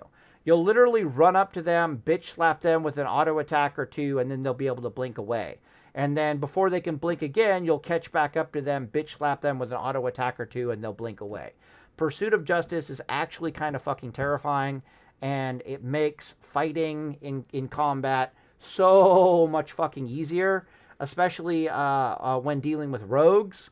One of the only real ways to deal with rogues is to run away. If you want to heal yourself, is to run away from them in a straight line for an extended period of time, because rogues can stack poisons on people incredibly easily in TBC. They get a lot of benefits to stacking poison in TBC, and on top of that, you can't dispel their poisons very easily at all in TBC. They have a very high percent chance to resist being dispelled. So by far the best way to get rid of poisons and to actually heal yourself in TBC as a paladin is to run away in a straight line and let them wear off naturally. Let their 15-second duration wear off naturally. If the rogue is trying to chase you down at 100% normal movement speed, it's actually kind of fucking hilarious. They can't. It gets even worse if they're trying to like run if you're putting down consecration and forcing them to run around the consecration. Rogues do have shadow step in TBC, which means they can, if they're in stealth, they can blink on top of you from like 30 yards away. But that also forces them to run around the consecration because they don't want to break their stealth, so they can basically teleport on top of you. Super easy to heal yourself against a rogue if you have Pursuit of Justice. Run away in a straight, stun the rogue. Start running away in a straight line. Put consecration down behind you. Once the poisons are about to fall off, start healing yourself. Done deal. Literally that easy. If you don't have Pursuit of Justice, you can do the same thing against a rogue with Judgment of Justice, but you have to run almost twice the distance that you would normally. You're not getting anywhere near as far away, so rather than being able to do 2 holy lights, you're only able to do like 1 holy light. It's kind of annoying. But it's really here because our seal twisting is so powerful in TBC, and that's really all that we need. Pursuit of Justice really lets us stick to our targets kind of like glue, and just keep seal twisting and seal twisting and seal twisting with that 200 weapon on them over and over and over again. Command is here because of the increased mana efficiency you get it. The one thing that holds back a Holy Shock Paladin is seal twisting. Vindication is a bit buffed in TBC. It reduces the target's attributes, all their attributes by 15%, which is really good. We get 2 points in improved judgment because a lot of your damage as a spell power based paladin is actually coming from your judgment.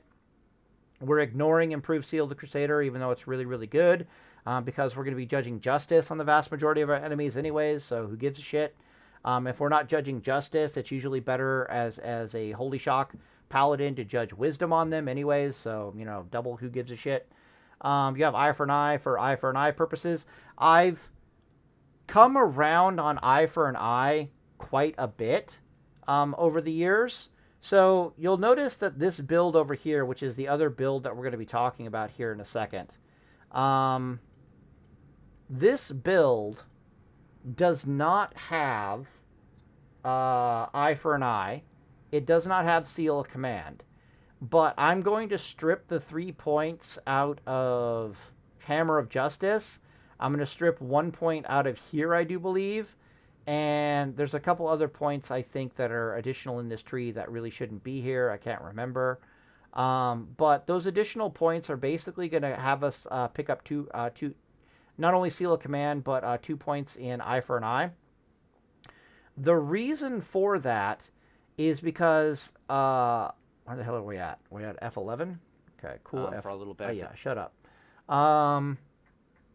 The fact that Eye for an Eye's procs cause spell pushback against a lot of enemy spellcasters is actually worth its weight in fucking gold. It was worth its weight in gold in Classic World of Warcraft when I was playing Heal-Reckoning. It really shut down a lot of enemy burst possibilities on me because of the reflect pushback. It's like when their burst is going good and they're critting me, which is what they want to happen, they're suffering spell pushback, which is bad because I have Eye for an Eye. It's not just a damage increase on your paladin, and it is a noticeable damage increase on your paladin. It's the fact that it also causes spell pushback to their next spell cast when you're getting crit. That is worth its absolute fucking weight in gold. Holy shit, have I come full circle on Eye for an Eye. So yeah, Eye for an Eye is getting picked up because Eye for an Eye.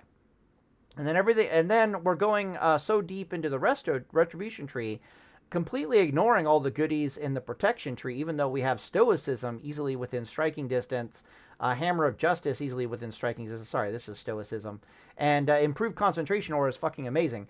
There are so many amazing things in the prot tree. Hell, Reckoning is in the prot tree. What the fuck? Reckoning is fucking amazing. And yeah, there is a Holy Shock build that basically comes down and picks up Reckoning because fuck you. Really what the really big boy talent in the protection tree that you would want to go for is actually Sacred Duty, but we'll get there when we talk about the other paladin. So there's one Holy Shock build that says, to hell with the retribution tree, I'm going down into the protection tree. I'm getting Sacred Duty. I'm getting Stoicism. I'm getting 5 out of 5 Reckoning, Approved Hammer of Justice, fucking Consecration aura, blah, blah, blah, blah, blah. That Holy Shock Paladin has severe mana issues. Yeah, like I said, TBC is opportunity cost hell. This is objectively a better paladin build to be going down in the protection tree if you had infinite mana. But because you don't have infinite mana, suddenly things like, oh, I'm able to run down my enemy a lot easier. That's pretty fucking cool. I'm saving, fuck, man. I'm saving 200 goddamn mana every 3.6. Fuck off. Let me get a calculator. Nope, nope, nope, nope. Come here. What is this worth? Come on, let's do it. Let's look at this for a second. Okay, so we have benediction. Okay, cool. So a max rank Seal of Righteousness twist would be 0.85, would be 221 mana, 0.85, 55 mana. Okay, so normally it would cost me 55 mana. Right, I need 220 minus 55. Okay, so the fact that I'm twisting command and not twisting a max rank Seal of Righteousness means that I'm saving 165 mana every 3.6 seconds. That's assuming I'm sitting on top of my target, which is very likely because Pursuit of Justice, and I'm just seal twisting every single auto attack, right? With a two-handed weapon. I hit enter here. This thing is worth 45, almost 46 mana per second. Times 5. Let's put that in MP5 terms. The fact that I bothered to come down here and pick up Seal of Command is worth 230 fucking MP5. Yeah, that's fucking terrifying. If we go over here, as you can see, this paladin over here is kind of like, built for endurance fighting, and he only has 150 MP5. He's gotten 150 MP5 because he's technically using like 3-piece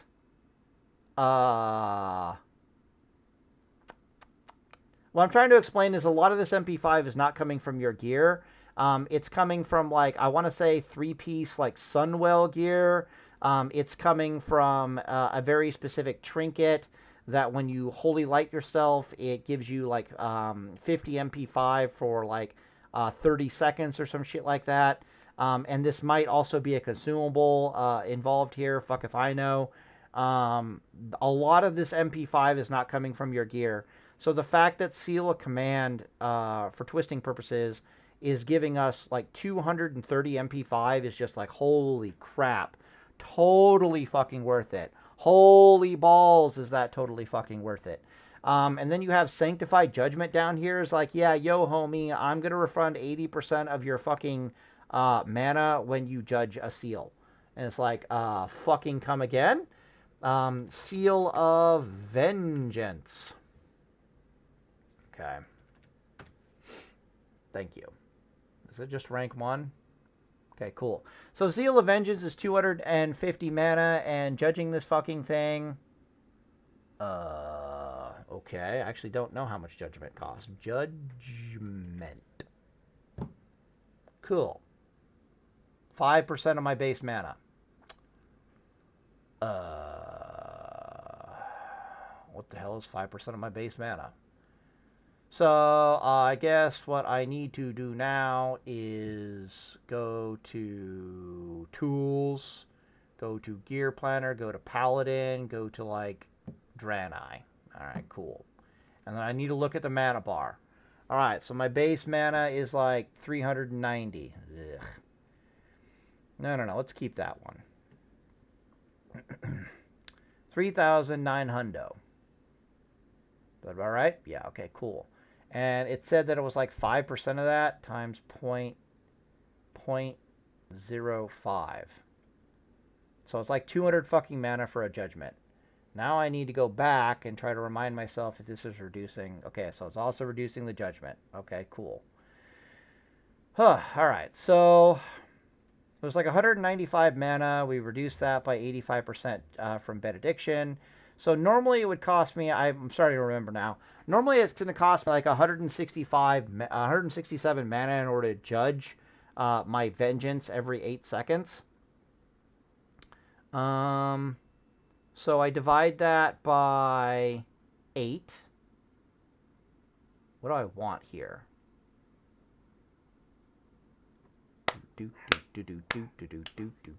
Yeah, I have to divide it by 8. Okay, cool.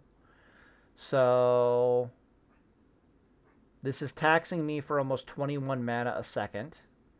And I'm being refunded a goddamn 80% of that. So then I do this. Then I multiply that by 5. All right, cool. So just to put this shit in perspective here.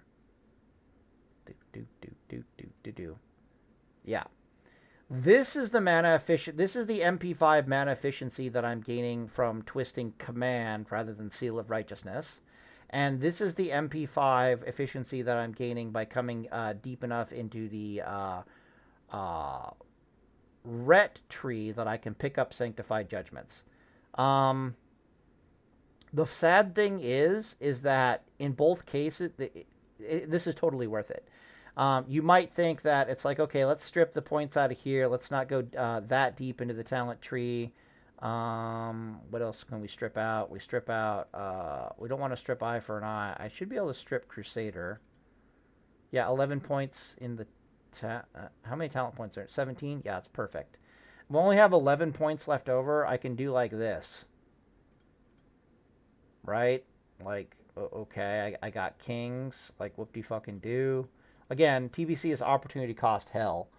I can put like 1 point here, 1 point there. I can increase my spell damage and healing by 35% of my total intellect. That's not half bad. I still have 4 points left over. Like, fuck. Either option is pretty good. You can either keep going down and pick up Sanctified Judgment, or you can come over here and get like Holy Grace and stuff like that. But I've played Holy Shock Paladin, and let me tell you, it's opportunity cost hell. All little goodies that you're picking up here, I mean, Sanctity Aura on your Paladin is like super worth it.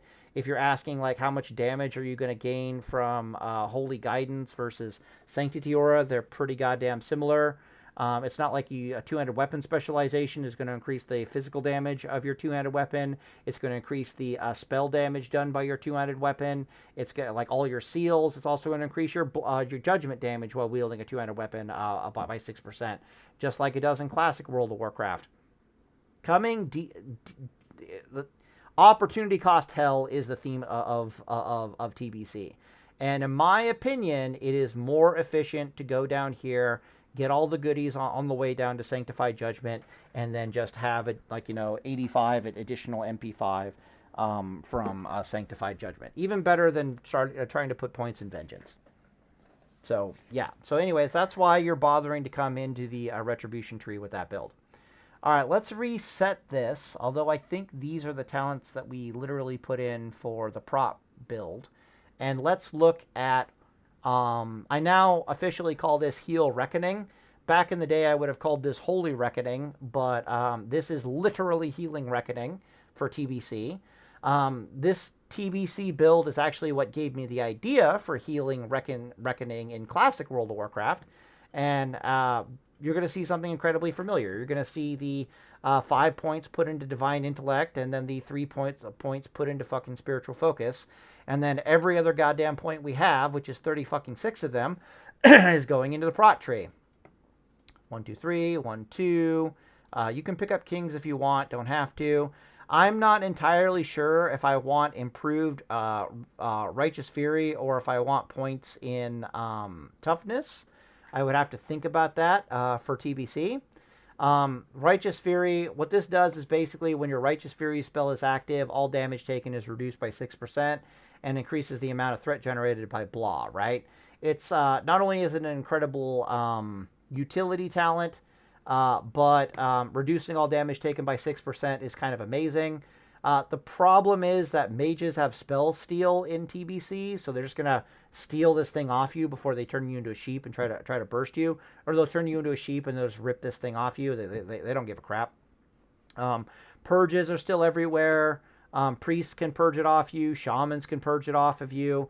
So it's not on you as much as you would like it. And against the classes that can actually burst pretty goddamn hard, they're also the ones that have burst. So it's kind of like, fuck, I don't know if I want that over toughness. But as you're going to see, the deeper we go into this talent tree, we're in plate mail with Argent Defender and 1 point in Holy Shield, and we can put on a shield whenever we want to. And as we saw before, Seal of Vengeance scales extremely well with a one-handed weapon because it has 100% proc chance at 2.8 weapon speed. You can just seal twist that all goddamn day, even with Seal of Command. Blah, blah, blah, blah, blah. I don't think toughness is needed. So we're just going to keep going. Stoicism is absolutely worth its weight in fucking gold. Increasing resistance. Really, it's not just the increased resistance chance. It's the fact that all your spells have an additional 30% chance to resist being dispelled. Their base chance, I think, is like 5%. Same with everything else in Classic World of Warcraft. This increases it by an additional 30%. Fascinatingly, arcane resistance, which is very abundant in TBC, will increase this by even more. It'll make it even harder for your spells to be dispelled in TBC, if I recall correctly. But I would have to go playtest that. I might be talking out my ass on that. But I don't think I am.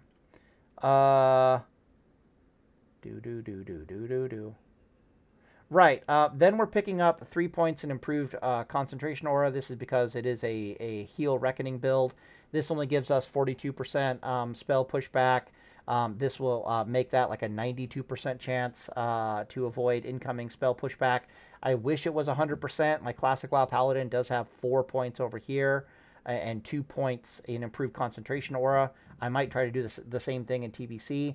The problem is that improved concentration aura comes with a bunch of additional goodies that make it really fucking good for a paladin that's wearing plus healing gear. It says, and reduces the duration of any silence or interrupt effects caused against you or group members by 30%. That's kind of worth its weight in gold, and it makes it really hard to strip the point out of here that I would do in Classic World of Warcraft and plug it over here. So we're just going to have to suffer the indignity of having an 8% chance that we do end up suffering spell pushback. I forgot to mention, I do believe spell pushback is reduced in how good it is in TBC. I can't remember if it's reduced in TBC or Wrath of the Lich King. In Classic WoW, the first bit of spell pushback is 1 second, and then it's 0.5 seconds, and then a quarter of a second. It literally halves itself into oblivion. In TBC, I think it starts at 0.5 seconds and then halves itself into oblivion. I vaguely remember that's happening. I could literally go watch some of my old duel videos and see that in a hot second, but I vaguely remember that is the case. So that 8% chance that we're going to suffer spell pushback, probably when we're pretty deep into the spell cast, is nowhere near as bad as it would be in Classic World of Warcraft. In Classic WoW, I'm suffering a full second of spell pushback from time to time. In TBC, I'll be suffering half a second. Whoop-de-fucking-do. We pick up Spell Warding because, plate mail wearer that's reducing incoming spell damage by 4% for 2 talent points. Yes, please. We pick up Sanctuary. We put 5 points into Reckoning because, of course, we put 5 points into Reckoning. We put 2 points into Sacred Duty, which is probably the best fucking thing in this entire tree from an offensive perspective. Then we're putting 5 fucking points into Argent Defender. And as you can see here, we have 1 goddamn point left. Wish I could put it into Spiritual Focus, but we have to put it into Holy Shield because rogues exist. like that's literally the only reason we're putting 1 point into Holy Shield is because fucking rogues exist. Without putting 1 point into Holy Shield, rogues cannot be beaten with this spec.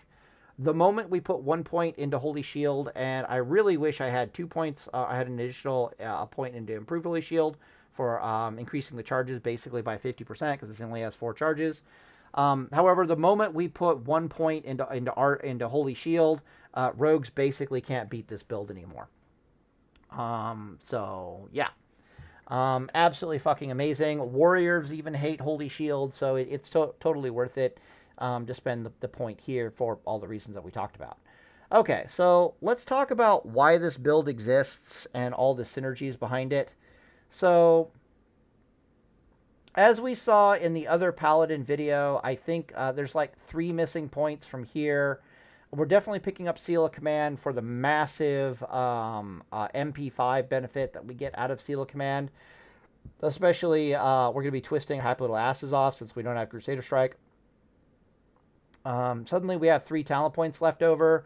I can suddenly fit in everything that I want, theoretically. But unironically, you want the 3 talent points to go into improved Hammer of Justice. One of these 2 builds is going to prove to be more to your taste or more to your play style than the other one.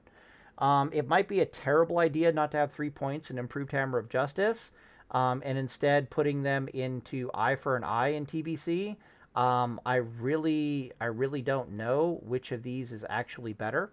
Having eye for an eye or having a faster Hammer of Justice done. Time will tell. I will be playtesting them personally, but I've learned to value the spell pushback benefits of eye for an eye in Classic World of Warcraft. And keep in mind that if someone's like spam casting lightning bolts into me in Classic WoW, or they're spam casting frost bolts into me in Classic World of Warcraft or wraths or whatever the hell, when eye for an eye procs, I'm only going to get about 0.5 seconds of spell pushback anyways. So the change to spell pushback in TBC that I think is there, it's not nerfed at all. So I've learned to value this in Classic WoW, and I'm very curious to see what its benefit will be in TBC.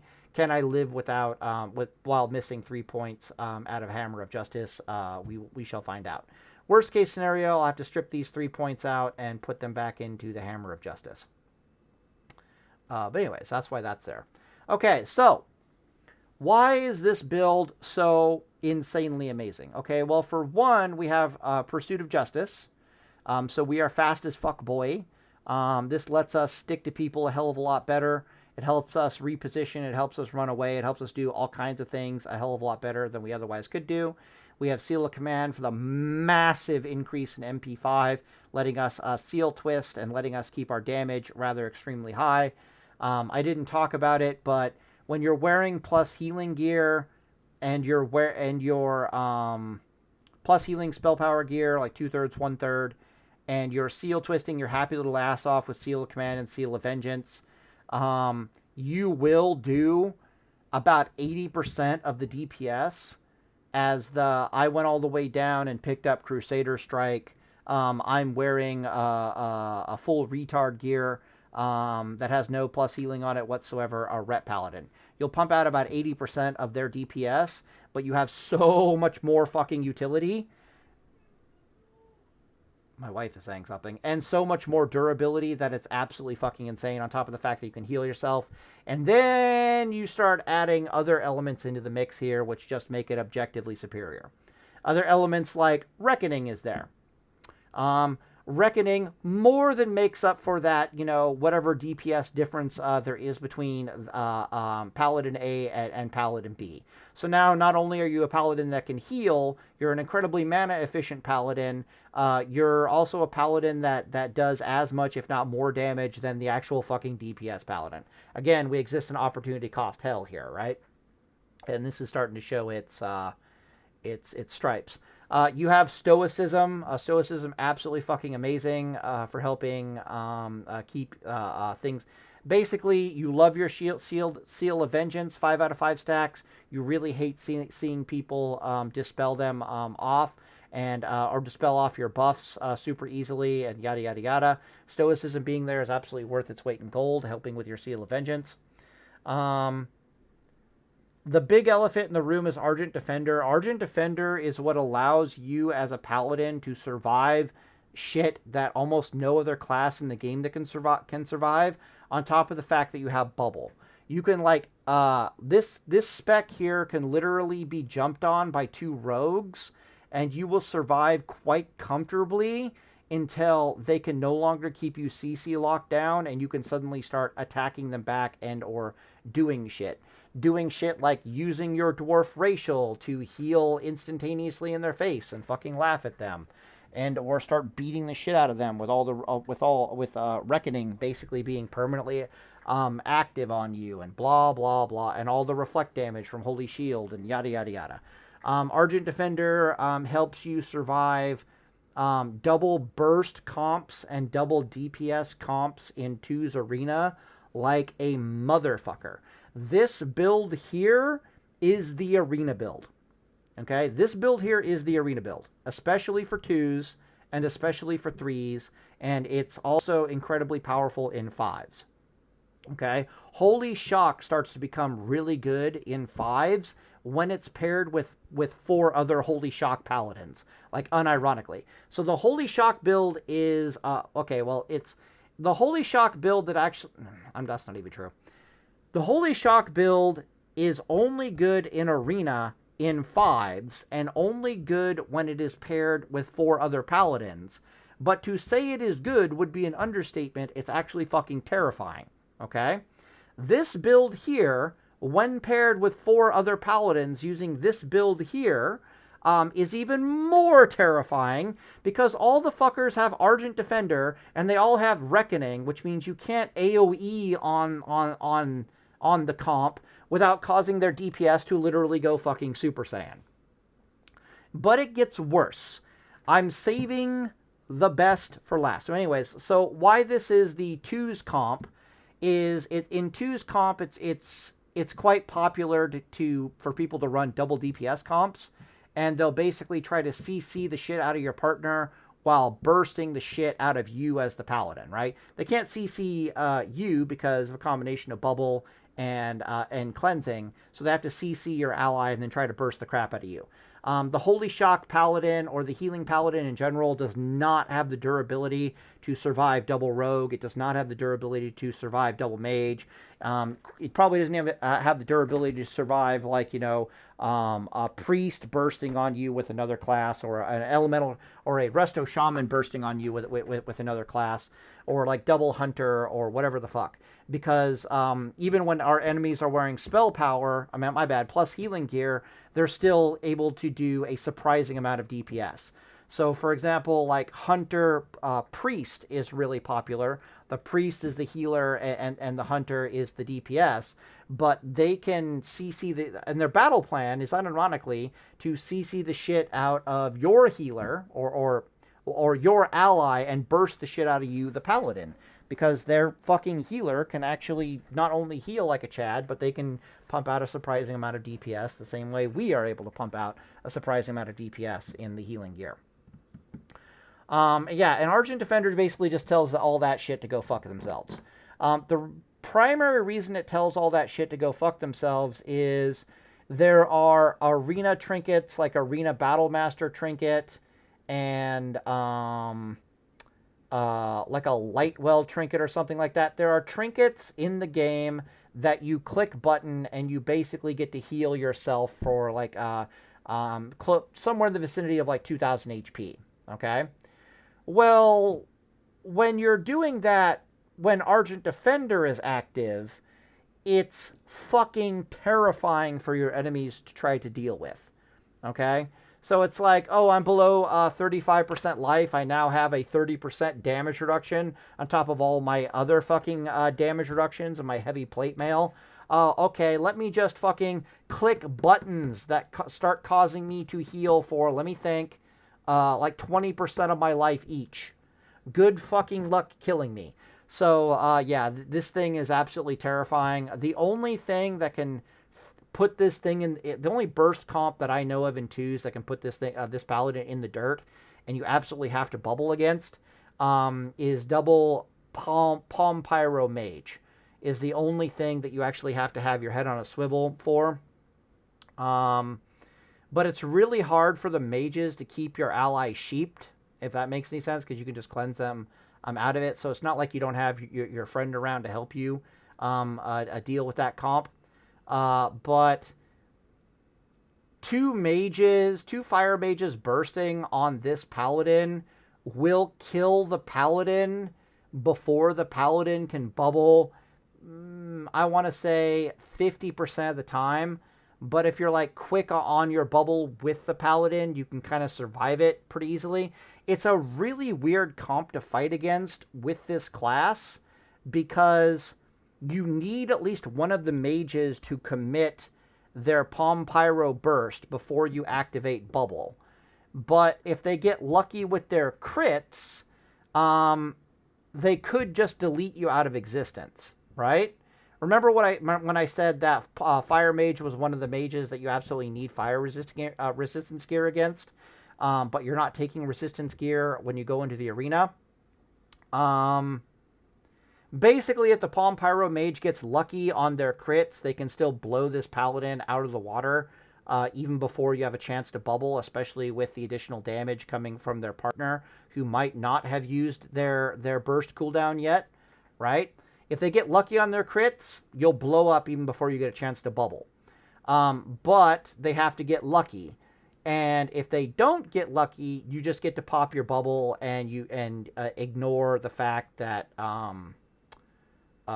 basically use up one of their bursts. And that's basically all this Paladin really needs. Basically, they have 2 chances to get lucky. And if they don't get lucky, you're good. And even if they do get lucky and they blow you up, they don't really have anything left to deal with your partner. Odds are your partner's already murdered one of them. It's just a bad time for them. It is a winning matchup against Fire Mage. But if you didn't have Argent Defender on your Paladin, like the Holy Shock Paladin doesn't have Argent Defender, dies like a fucking bitch against many a burst comp. Dies like a bitch against Double Rogue. Dies like a bitch against Hunter, whatever the fuck. Be that a Resto Shaman or a Priest. Can't do fuck all to survive against a Double Mage. Because as soon as you see the Palm Pyro coming towards you, you have to bubble. And then the next one is basically, once you come out of bubble, they can just blow you the fuck up pretty goddamn easily. This one, at least, you can sit there, take the hits, look at the RNG, and decide, do I fucking need to bubble or not? And only when they get reasonably lucky do you explode. But the point is, even after you're done using the bubble, it's not a guaranteed chance that they're going to blow you up. I'm going to say it's somewhere in the vicinity of like 50-50. Right. So as soon as you see the first Palm Pyro, you basically bubble that one immediately. The second burst that's coming your way once your bubble is down has a 50-50 chance to blow you up. But that is more than enough to maybe it doesn't even have 50. Maybe it has like a 30% chance to blow you up. That is more than enough for you to have a winning matchup against Double Mage, especially if you're quick enough on your trinket usages. Like, as soon as you're taking hits, you just use your PvP trinkets ahead of time. You're just like, nope. For example, one of those trinkets is, what is it? Battle Master. I think it's all one word. Yeah. Battle Master's Determination. Okay, this one. It says increase your attack power by 80. There's multiples of these. I think one of these increases spell power or something. Yeah, this is the one you use, the Preservation. Increase healing. This is a trinket. Increase healing done by 88. Damage done by up to 30 magical spells and effects. On use, it says increase maximum health by 1,750 for 15 seconds. Shares cooldown with other Battle Master trinkets. When your bubble wears off as a paladin and you think you're getting Palm Pyroed on, you basically just pop that trinket, and for like the next 20 seconds or 15 seconds or however long it lasts, I'm going to relook it up. Yeah, for the next 15 seconds, you have more than enough HP with Argent Defender that it goes from being a 50% chance that they get lucky and they blow you up to being like less than a 30% chance to blow you up. I'm starting to remember now. And that is basically what gives you a winning percent. That and the chance that you've already put on so much pressure, you've already killed one of the mages or put on so much pressure they can't burst you anymore, is what gives you a very comfortable, like 70% win rate against Double Mage. All other Paladin builds that I know of basically die horribly. Very, very scary double palm pyro mage. Okay, so the last thing to talk about here is Sacred Duty. Sacred Duty is such an offensive powerhouse if you get to use it on your own terms. Meaning the enemy did not force you to bubble when you didn't want to bubble. You're bubbling, you're using Sacred Duty on your own terms offensively, okay? The fact that you are in plus healing gear and you're with Argent Defender and fucking Holy Shield and all the other stuff that's making you incredibly mana efficient and incredibly fucking durable. Oh, also eye for an eye against the Palm Pyro Mages. If they get super lucky and they blow you the fuck up, they might literally kill themselves for blowing you the fuck up, which your partner will laugh at and probably just win the match from there, right? Your twos partner with this build is a rogue, in case I haven't said that already. Probably one of the most terrifying twos comp in the entire game, and I've played it. Literally, I would rank this as like S plus tier twos comp, is a fucking rogue and this paladin right here. For reasons we'll get into in a second. But Sacred Duty is so amazing. You're not taking it because it reduces the cooldown of Sacred Duty from 5 minutes to 4 minutes, even though that's incredibly good in longer endurance-based fights against, like, Mage, for example. You're taking it for what it says at the bottom here. Not only does it increase your stamina by 6%, so totally worth it for 2 talent points, it says that it removes the attack penalty from bubble. So normally your attack speed is reduced by 50% when you bubble, like it is in classic World of Warcraft, right? This completely removes that and makes you able to attack at normal attack speed, despite the fact that you're bubbled. You know, on a character that may or may not have Reckoning active, on a character that has really powerful seal twisting, and judgments, and like, what the fuck?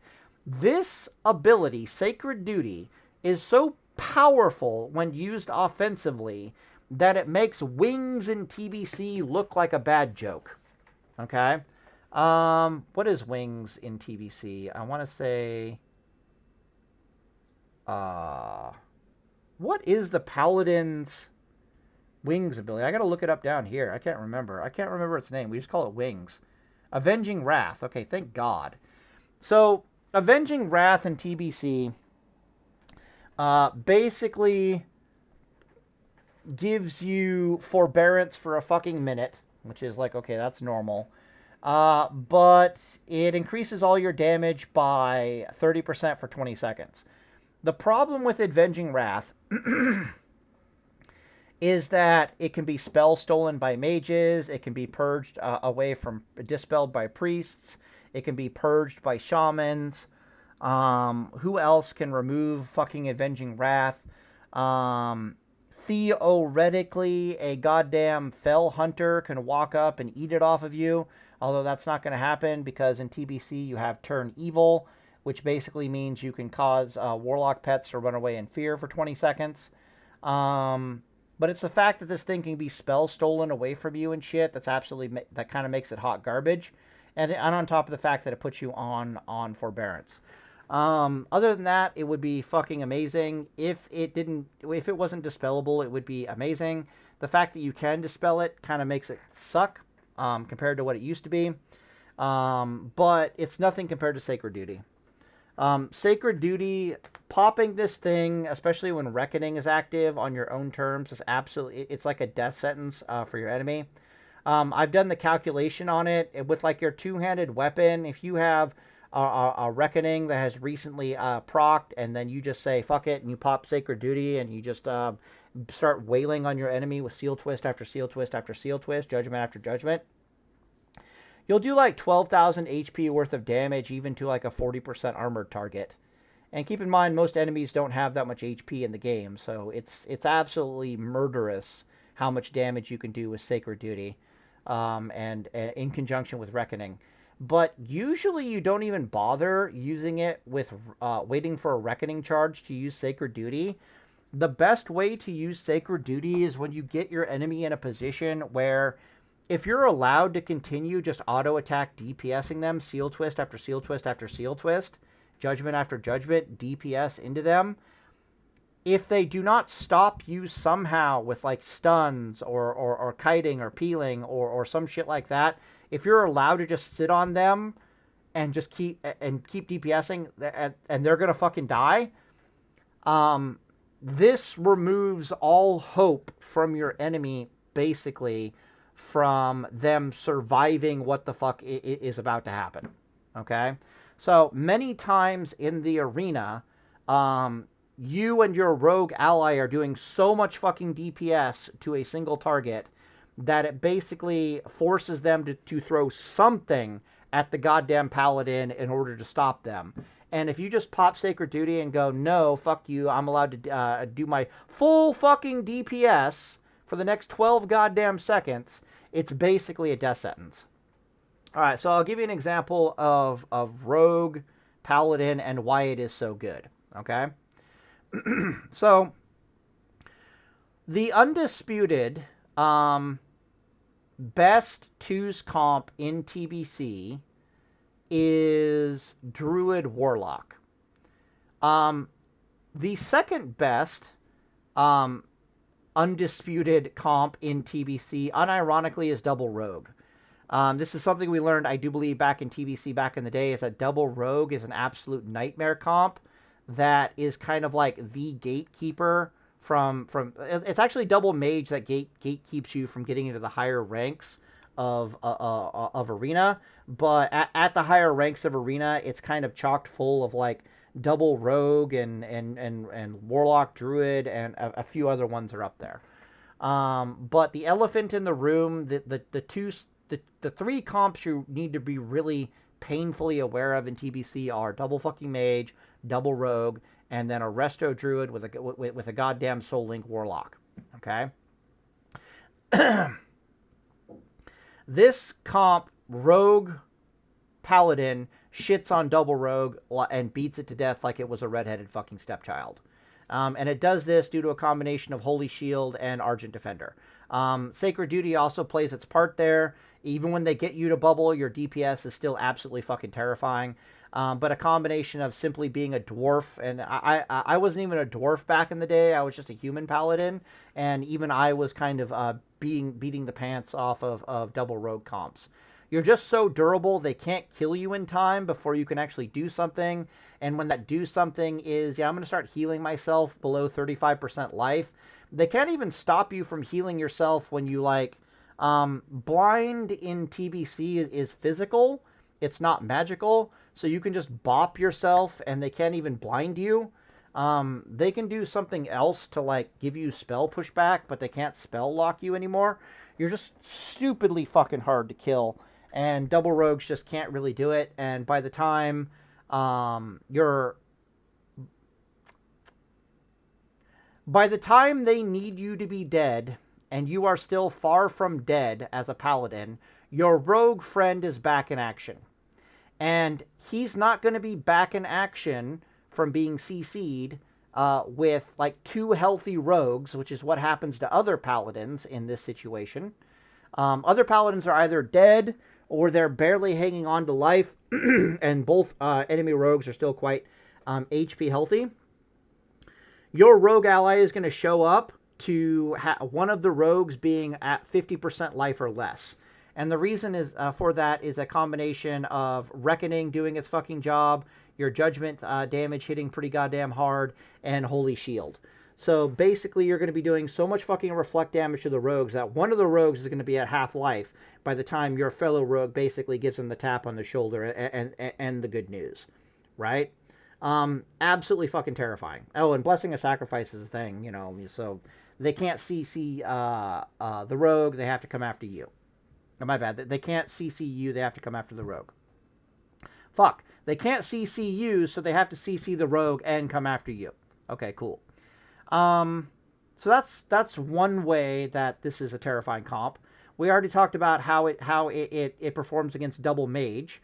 Without Argent Defender, there's no fucking chance. The double mage have to focus you because there's a fucking rogue over there. Rogues in TBC have Cloak of Shadows. Let's pull this fucking thing up. Stop it. Cloak of... Okay, Cloak of fucking Shadows. 1 minute cooldown. Fuck you. This is a rogue ability. Instantly removes all existing harmful spell effects and increases your chance to resist all spells by 90% for 5 seconds. Keep in mind that every class in the game has a 5% chance to resist spells. This means that while this thing is active, they have a 95% chance to resist, 100% resist any incoming spells for 5 seconds. Does not remove effect that prevents you from using Cloak of Shadows. Okay. Does not remove effects that prevent you from using Cloak of Shadows. I do believe in the Rogue's talent tree, they have talents that pump up Cloak of Shadows. I think I can click on this and actually see that really fast here. Guide, news, sounds, taught by, comments. Buff?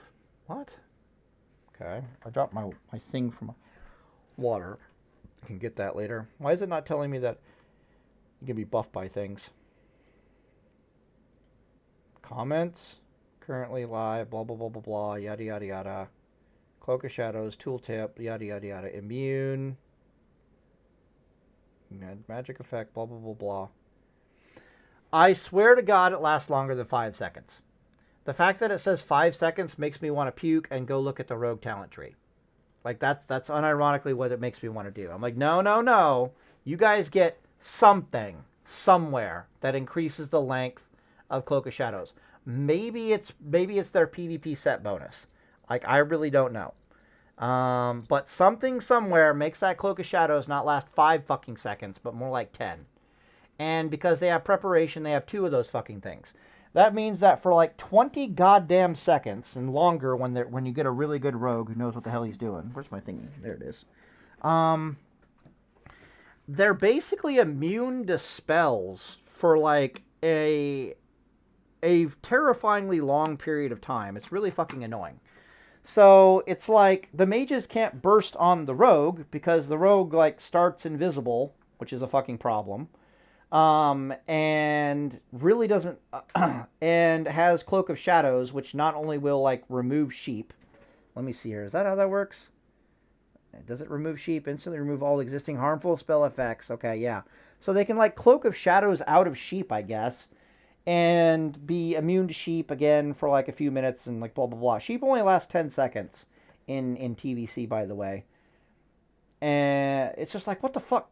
Anyways. What this basically means is that rogues in TBC basically have bubble. Like, unironically, rogues basically have bubble, and they basically got 2 of them.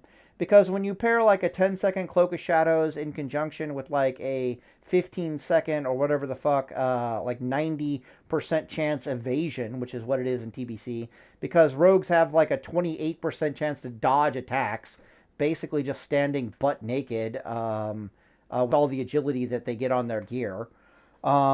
Yeah, so they pop Cloak of Shadows and Evasion at the same time, and the only fucking thing in the entire goddamn game that can hit them is Warrior with Overpower. And Overpower is on a cooldown, so they can hit them once really fucking hard every, like, I want to say 6 seconds or something, which is not enough to dissuade them whatsoever. They basically have bubble, for all extents and purposes, which means that, and they start in stealth, and they have Cloak, fuck off, and they can, like, go back into, like, disappear again. Like, look, moral of the story is, ain't nobody focusing your arena partner, they're focusing you. And the fact that you have Argent Defender and Reckoning and all that other crap is really, really good. Alright, now I saved the best for last. Let's talk about how this paladin here, in conjunction with a good rogue player, absolutely shits. And I mean Rick fucking rolls the most broken 2s arena comp in the entire game. So the most broken arena comp is Resto Druid paired with Soul Link Warlock. They basically just endurance fight people out of existence. They have amazing CC. Cyclone is a cock and a half in TBC. Fear, the constant fears are fucking terrible. They have dots. They both do a lot of damage. Soul Link Warlock is basically impossible to kill. And druids with their kiting ability and bear form, in nature swiftnessing out cyclones or nature swiftnessing out big boy heals are also really, really hard to take down. They are the apex predator of 2's arena. This paladin here with a rogue will absolutely shit on it. And what's interesting is I do believe a Holy Shock paladin with a rogue will also shit on that comp. Maybe even more so. Okay, bear with me on this one. Especially if for some reason the Holy Shock paladin went all the way down the protection tree and also picked up Sacred Duty. Because Sacred Duty does have its role to play in this fight. But rogue Holy Shock paladin will never actually end up fighting druid warlock because it can't get high enough in the arena ratings where you're consistently fighting that comp. So it's like the comps that can beat the best comp in the game never get out of the lower brackets, and that's kind of one of the reasons why it is the best comp.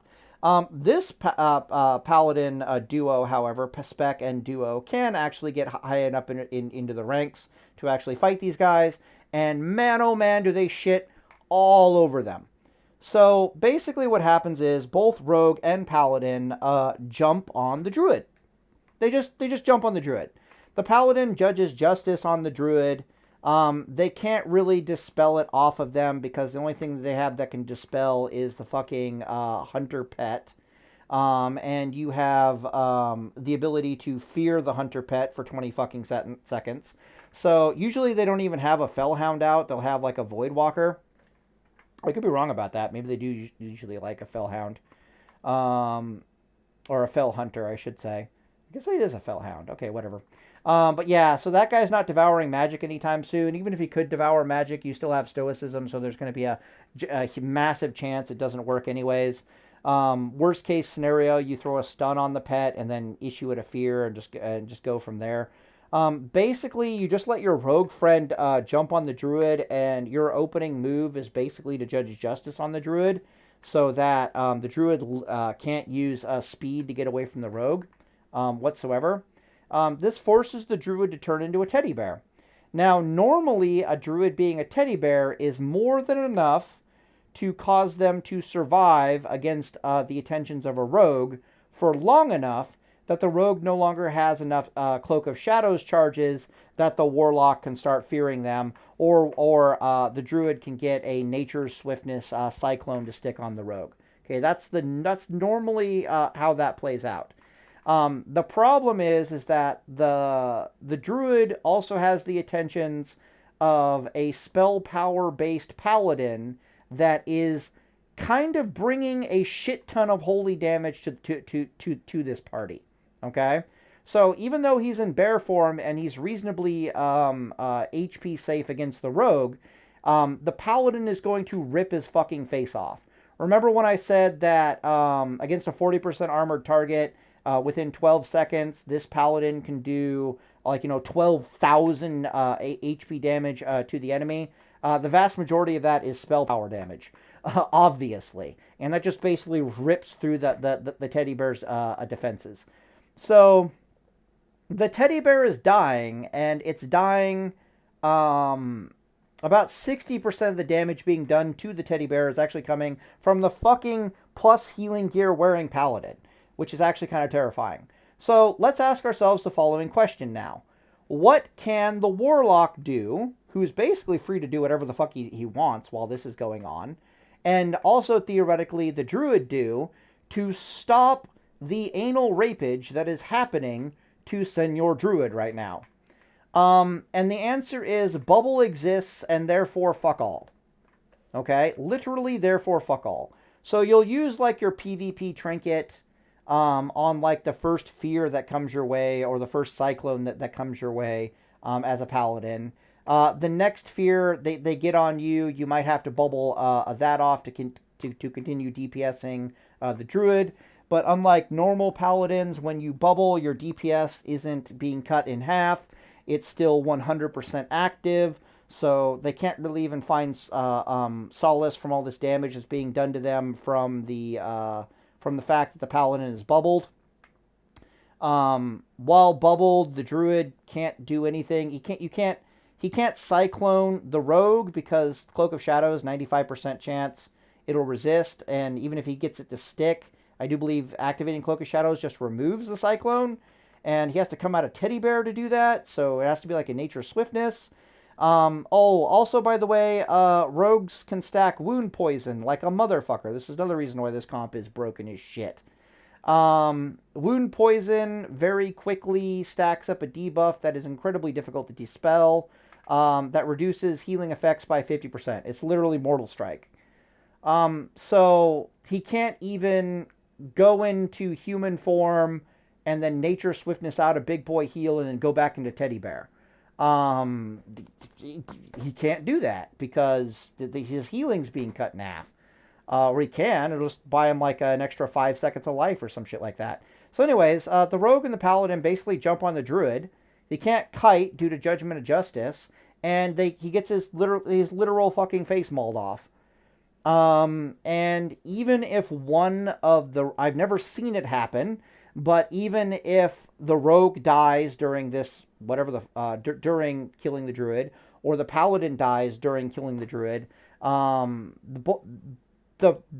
this paladin is one of the best, okay, not just one of the best, is the best dueling class in the entire game. Second only to the Holy Shock version of this class. And the second best dueling class in the game, 1v1 class in the game, is your rogue partner. So even if one of us magically somehow have to sacrifice our life to put this druid in the dirt, the other guy is going to be able to take on the warlock pretty much no problem. In an open field contest without resistances, fighting a paladin, fighting a warlock as a paladin without resist gear is actually quite difficult. You can't gear swap in arena, to my knowledge. However, arenas are full of LOS, and the fact that there's lots of little LOSs around there, it tips the balance of power in the 1v1 for this paladin basically beats a warlock if there's LOS around. That's just the TLDR of it. The reason for this is because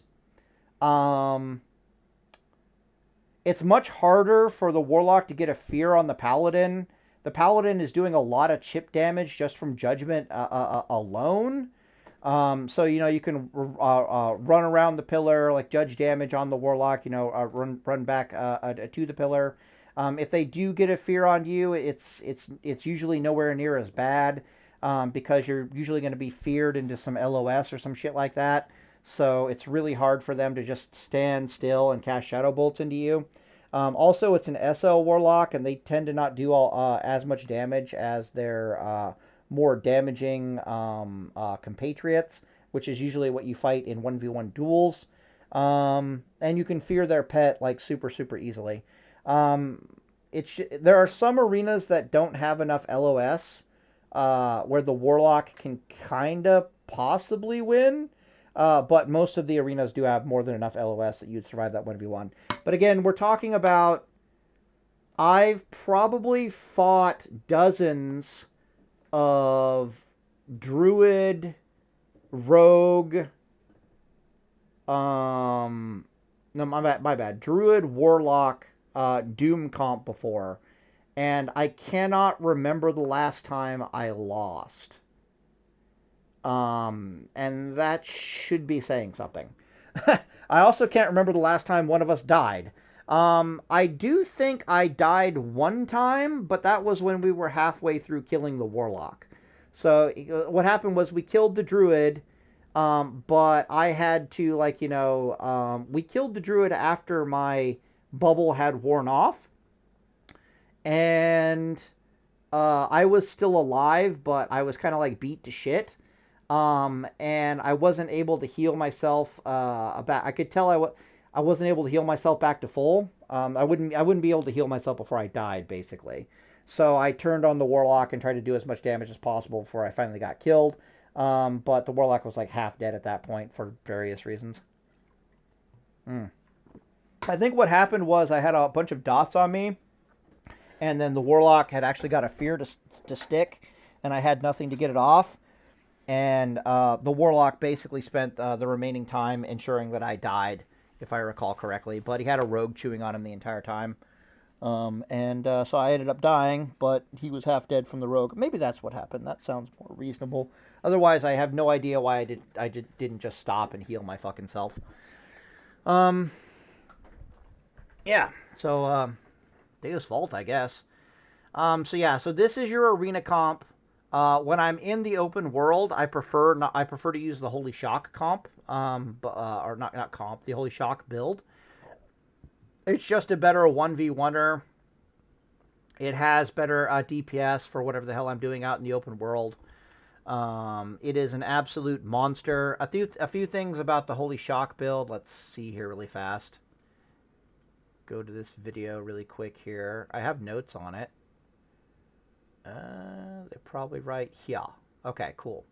So you can see here that we have like mana efficiency ratios and stuff like that. It's like Holy Shock is doing 875 damage base and has a 70% spell power ratio. You can see that even though your Holy Shock's on a 15-second cooldown, it hits really, really fucking hard. Its healing ratio is actually surprisingly dog shit compared to its offensive spell power ratio. However, the 4-set bonus from the Ornate set, which is what you're wearing even if you aren't actually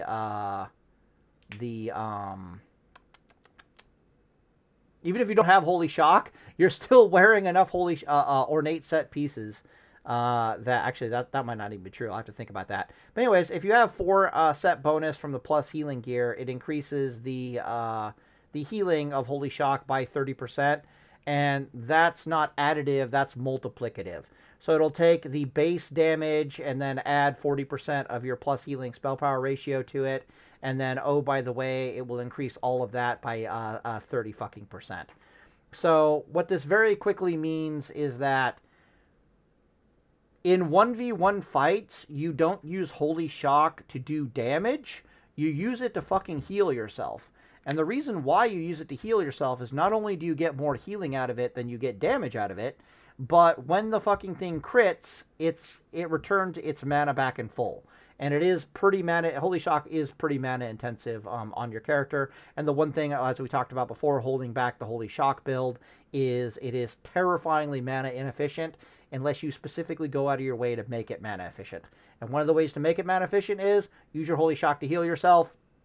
Almost never use it offensively, and then go deep enough into the ret tree that you get all the mana efficient goodies and basically know what the hell you're doing. When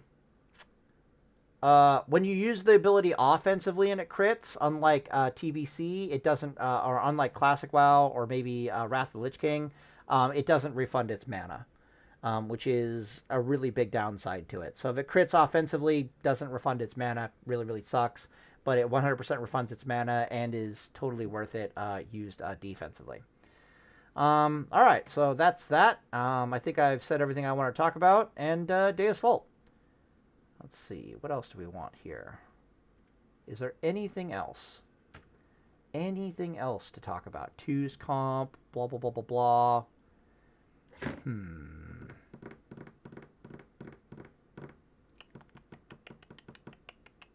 No, I actually think that's it, believe it or not. But I will be playtesting these in duels. I will have plenty of duel videos on the HenHouse private server when it comes back. I'll retest my theories and blah blah blah blah blah. But in my experience, when I was playing TBC, getting ready for Wrath of the Lich King, I had a really good rogue partner in arena. I took this thing in there. I tried the Holy Shock build, got absolutely shit on by double mage, shit on by double rogue. The few times I did run into a warlock, druid, absolutely put them in the fucking dirt. Then I switched over to this thing, And holy balls, did I start surviving the rogues. Even as a human paladin, I plan on being a dwarf paladin. Dwarf paladin is even worse because of your racial. Your racial, you get to just instantly remove all the poisons from yourself. You can pop your dwarf racial and just laugh and heal yourself to full. Not a goddamn thing they can do about it. Don't even have to wait for the wound poison to fall off. Absolutely amazing and brilliant. Or just pop the dwarf racial and then use my trinkets for healing purposes, especially the Argent Defender. Absolutely, yeah, I'm just going to shit on double rogue. And then, what else is there to say? The Argent Defender thing, yeah, it had a winning, about a 70% win rate against a double Palm Pyro Fire Mage. The only problem I had is lag. You really got to be quick on your buttons to avoid getting blown up against that comp. And having a little bit of time delay really sucked for me. But I figured it out eventually, and it worked just fine. Anyways, that's everything I know about Classic WoW TBC. I'll end the video here, and Deus Vult. There are some TBC videos of me using the plus healing gear to beat mages. A lot of people used to think that basically before I showed up and started theory crafting for TBC, paladins couldn't beat rogues. They just died horribly. Paladins couldn't beat shadow priests, if I recall correctly. They just died horribly. Paladins couldn't beat mages. They just died horribly. But they were geared wrong and played wrong, and now we can beat everybody, and it's not really that big of a deal. What else is there to say? The last thing to take note of, and we're not going to find it here, we're going to find it here, is this chart over here, which I reference a lot. Come on, give me this, give me the one I want, this thing. So over here you can see this is Flash of Light, its mana cost, how much it heals for with this 1700 plus healing, and then what effects we get out of it from Blessing of Light. Over here we have its mana per healing, like how efficient of a healing actually is it. As you can see from these numbers, one of the big benefits to putting on all the plus healing gear on your paladins is that it allows you to down rank your healing spells. It does two things for you. The first thing that it does is that in 1v1s, it allows you to down rank your healing spells to make them noticeably more mana efficient, which really helps you with endurance fighting a lot of classes. Because again, the number one thing that holds back your paladin from beating a lot of the classes is just mana efficiency. You need to hit certain healing breakpoints on your heals, because there's not enough healing on them to be effective in their own right. So, for example, this Holy Light here is highlighted because 3,000 healing Holy Lights are in the vicinity of being efficient enough that you don't need them to be any more efficient in a 1v1 fight. In arenas, of course, you want to use your max rank spells and make them as efficiently as possible. But there's a lot more DPS coming out of the enemy in the arena, which means you want to have your spells healing even more potent. Holy Lights are quite mana efficient. Okay, Holy Lights are quite mana efficient.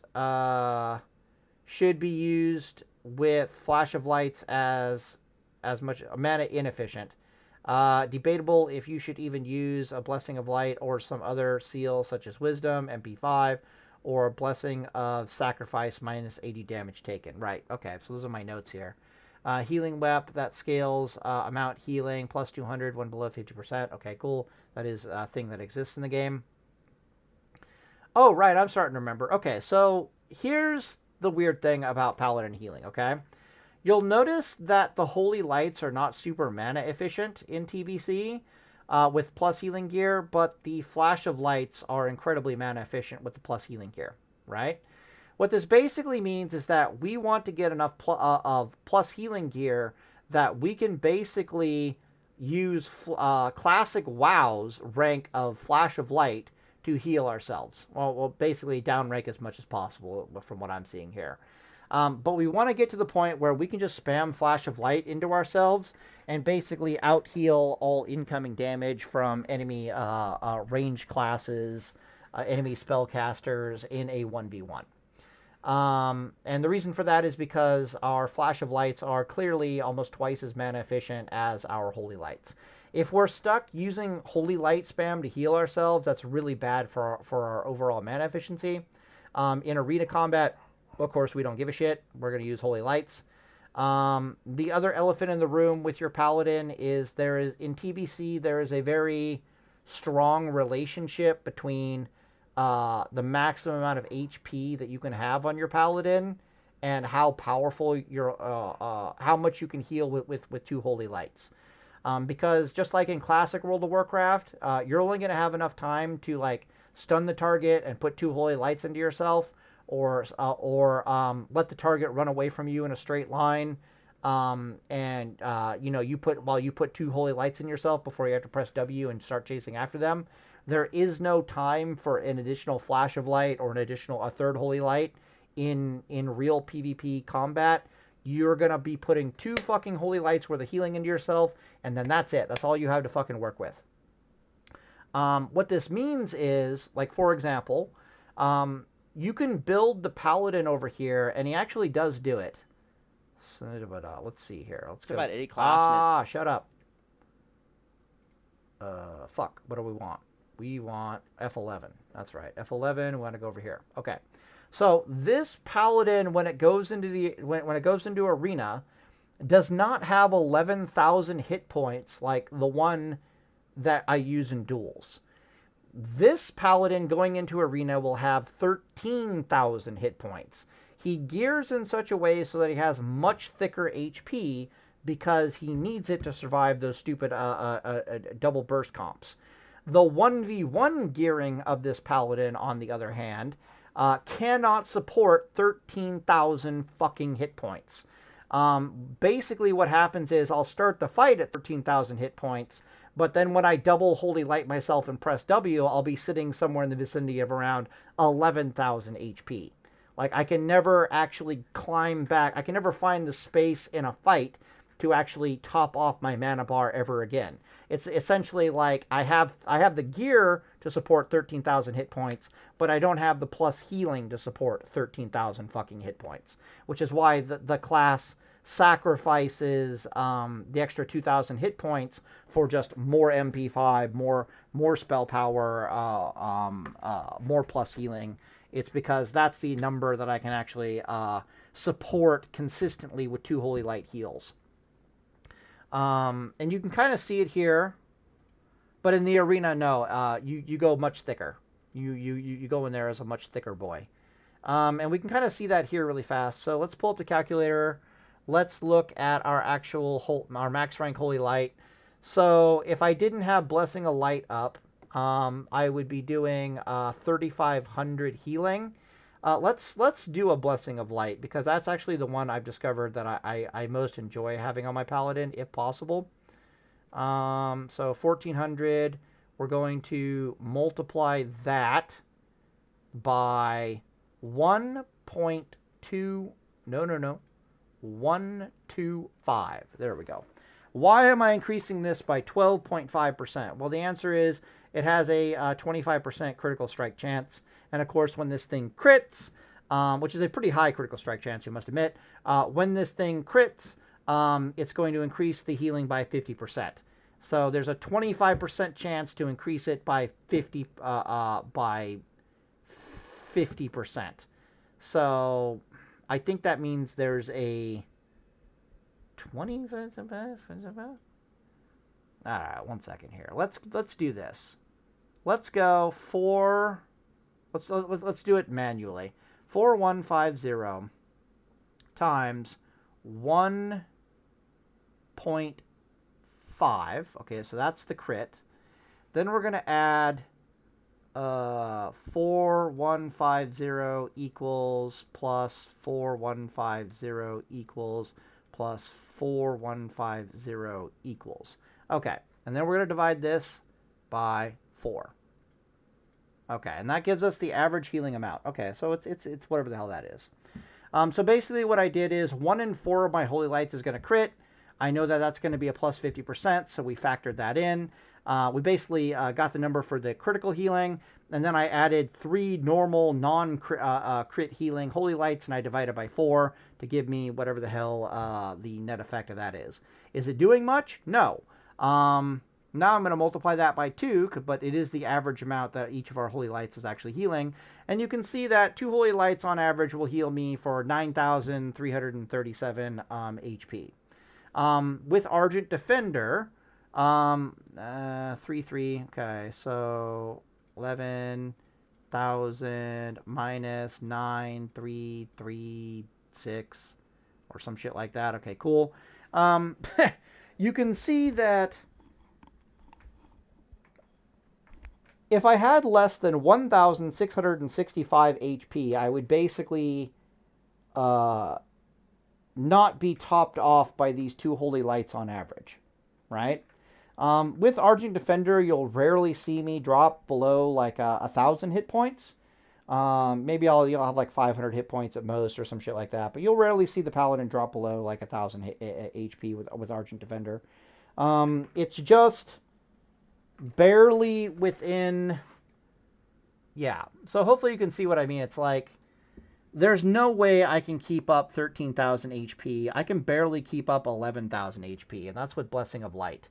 Without Blessing of Light, I can still barely keep up 11,000 hit points on that damn Paladin. So there's this very interesting relationship between your plus healing gear and the max amount of HP you can support. I do believe this plus healing gear here is not full plus healing gear. This is 2/3 plus healing gear and then 1/3 spell power. I do believe. 1/3 spell. Yeah, 1/3 of your gear is spell power plus healing gear. And this one kind of sorta can keep me at 11k HP. If I really want it, but the pure plus healing build gear will definitely keep me close up and around 11k HP. Anyways, going to end the video here and Deus Vult, and that's pretty much all I have to say about Classic Raw TBC Paladin.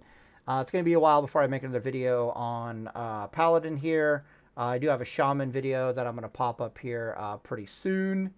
I did make all the visuals for that. I think that one is right here. Yeah. What? Yeah, don't save. Yeah, so I should have a Shaman video coming out here pretty soon talking about some interesting things about that.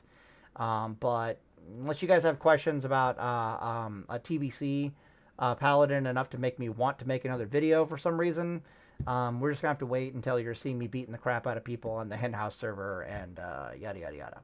Anyways, I'm going to end the video here. Deus Vult.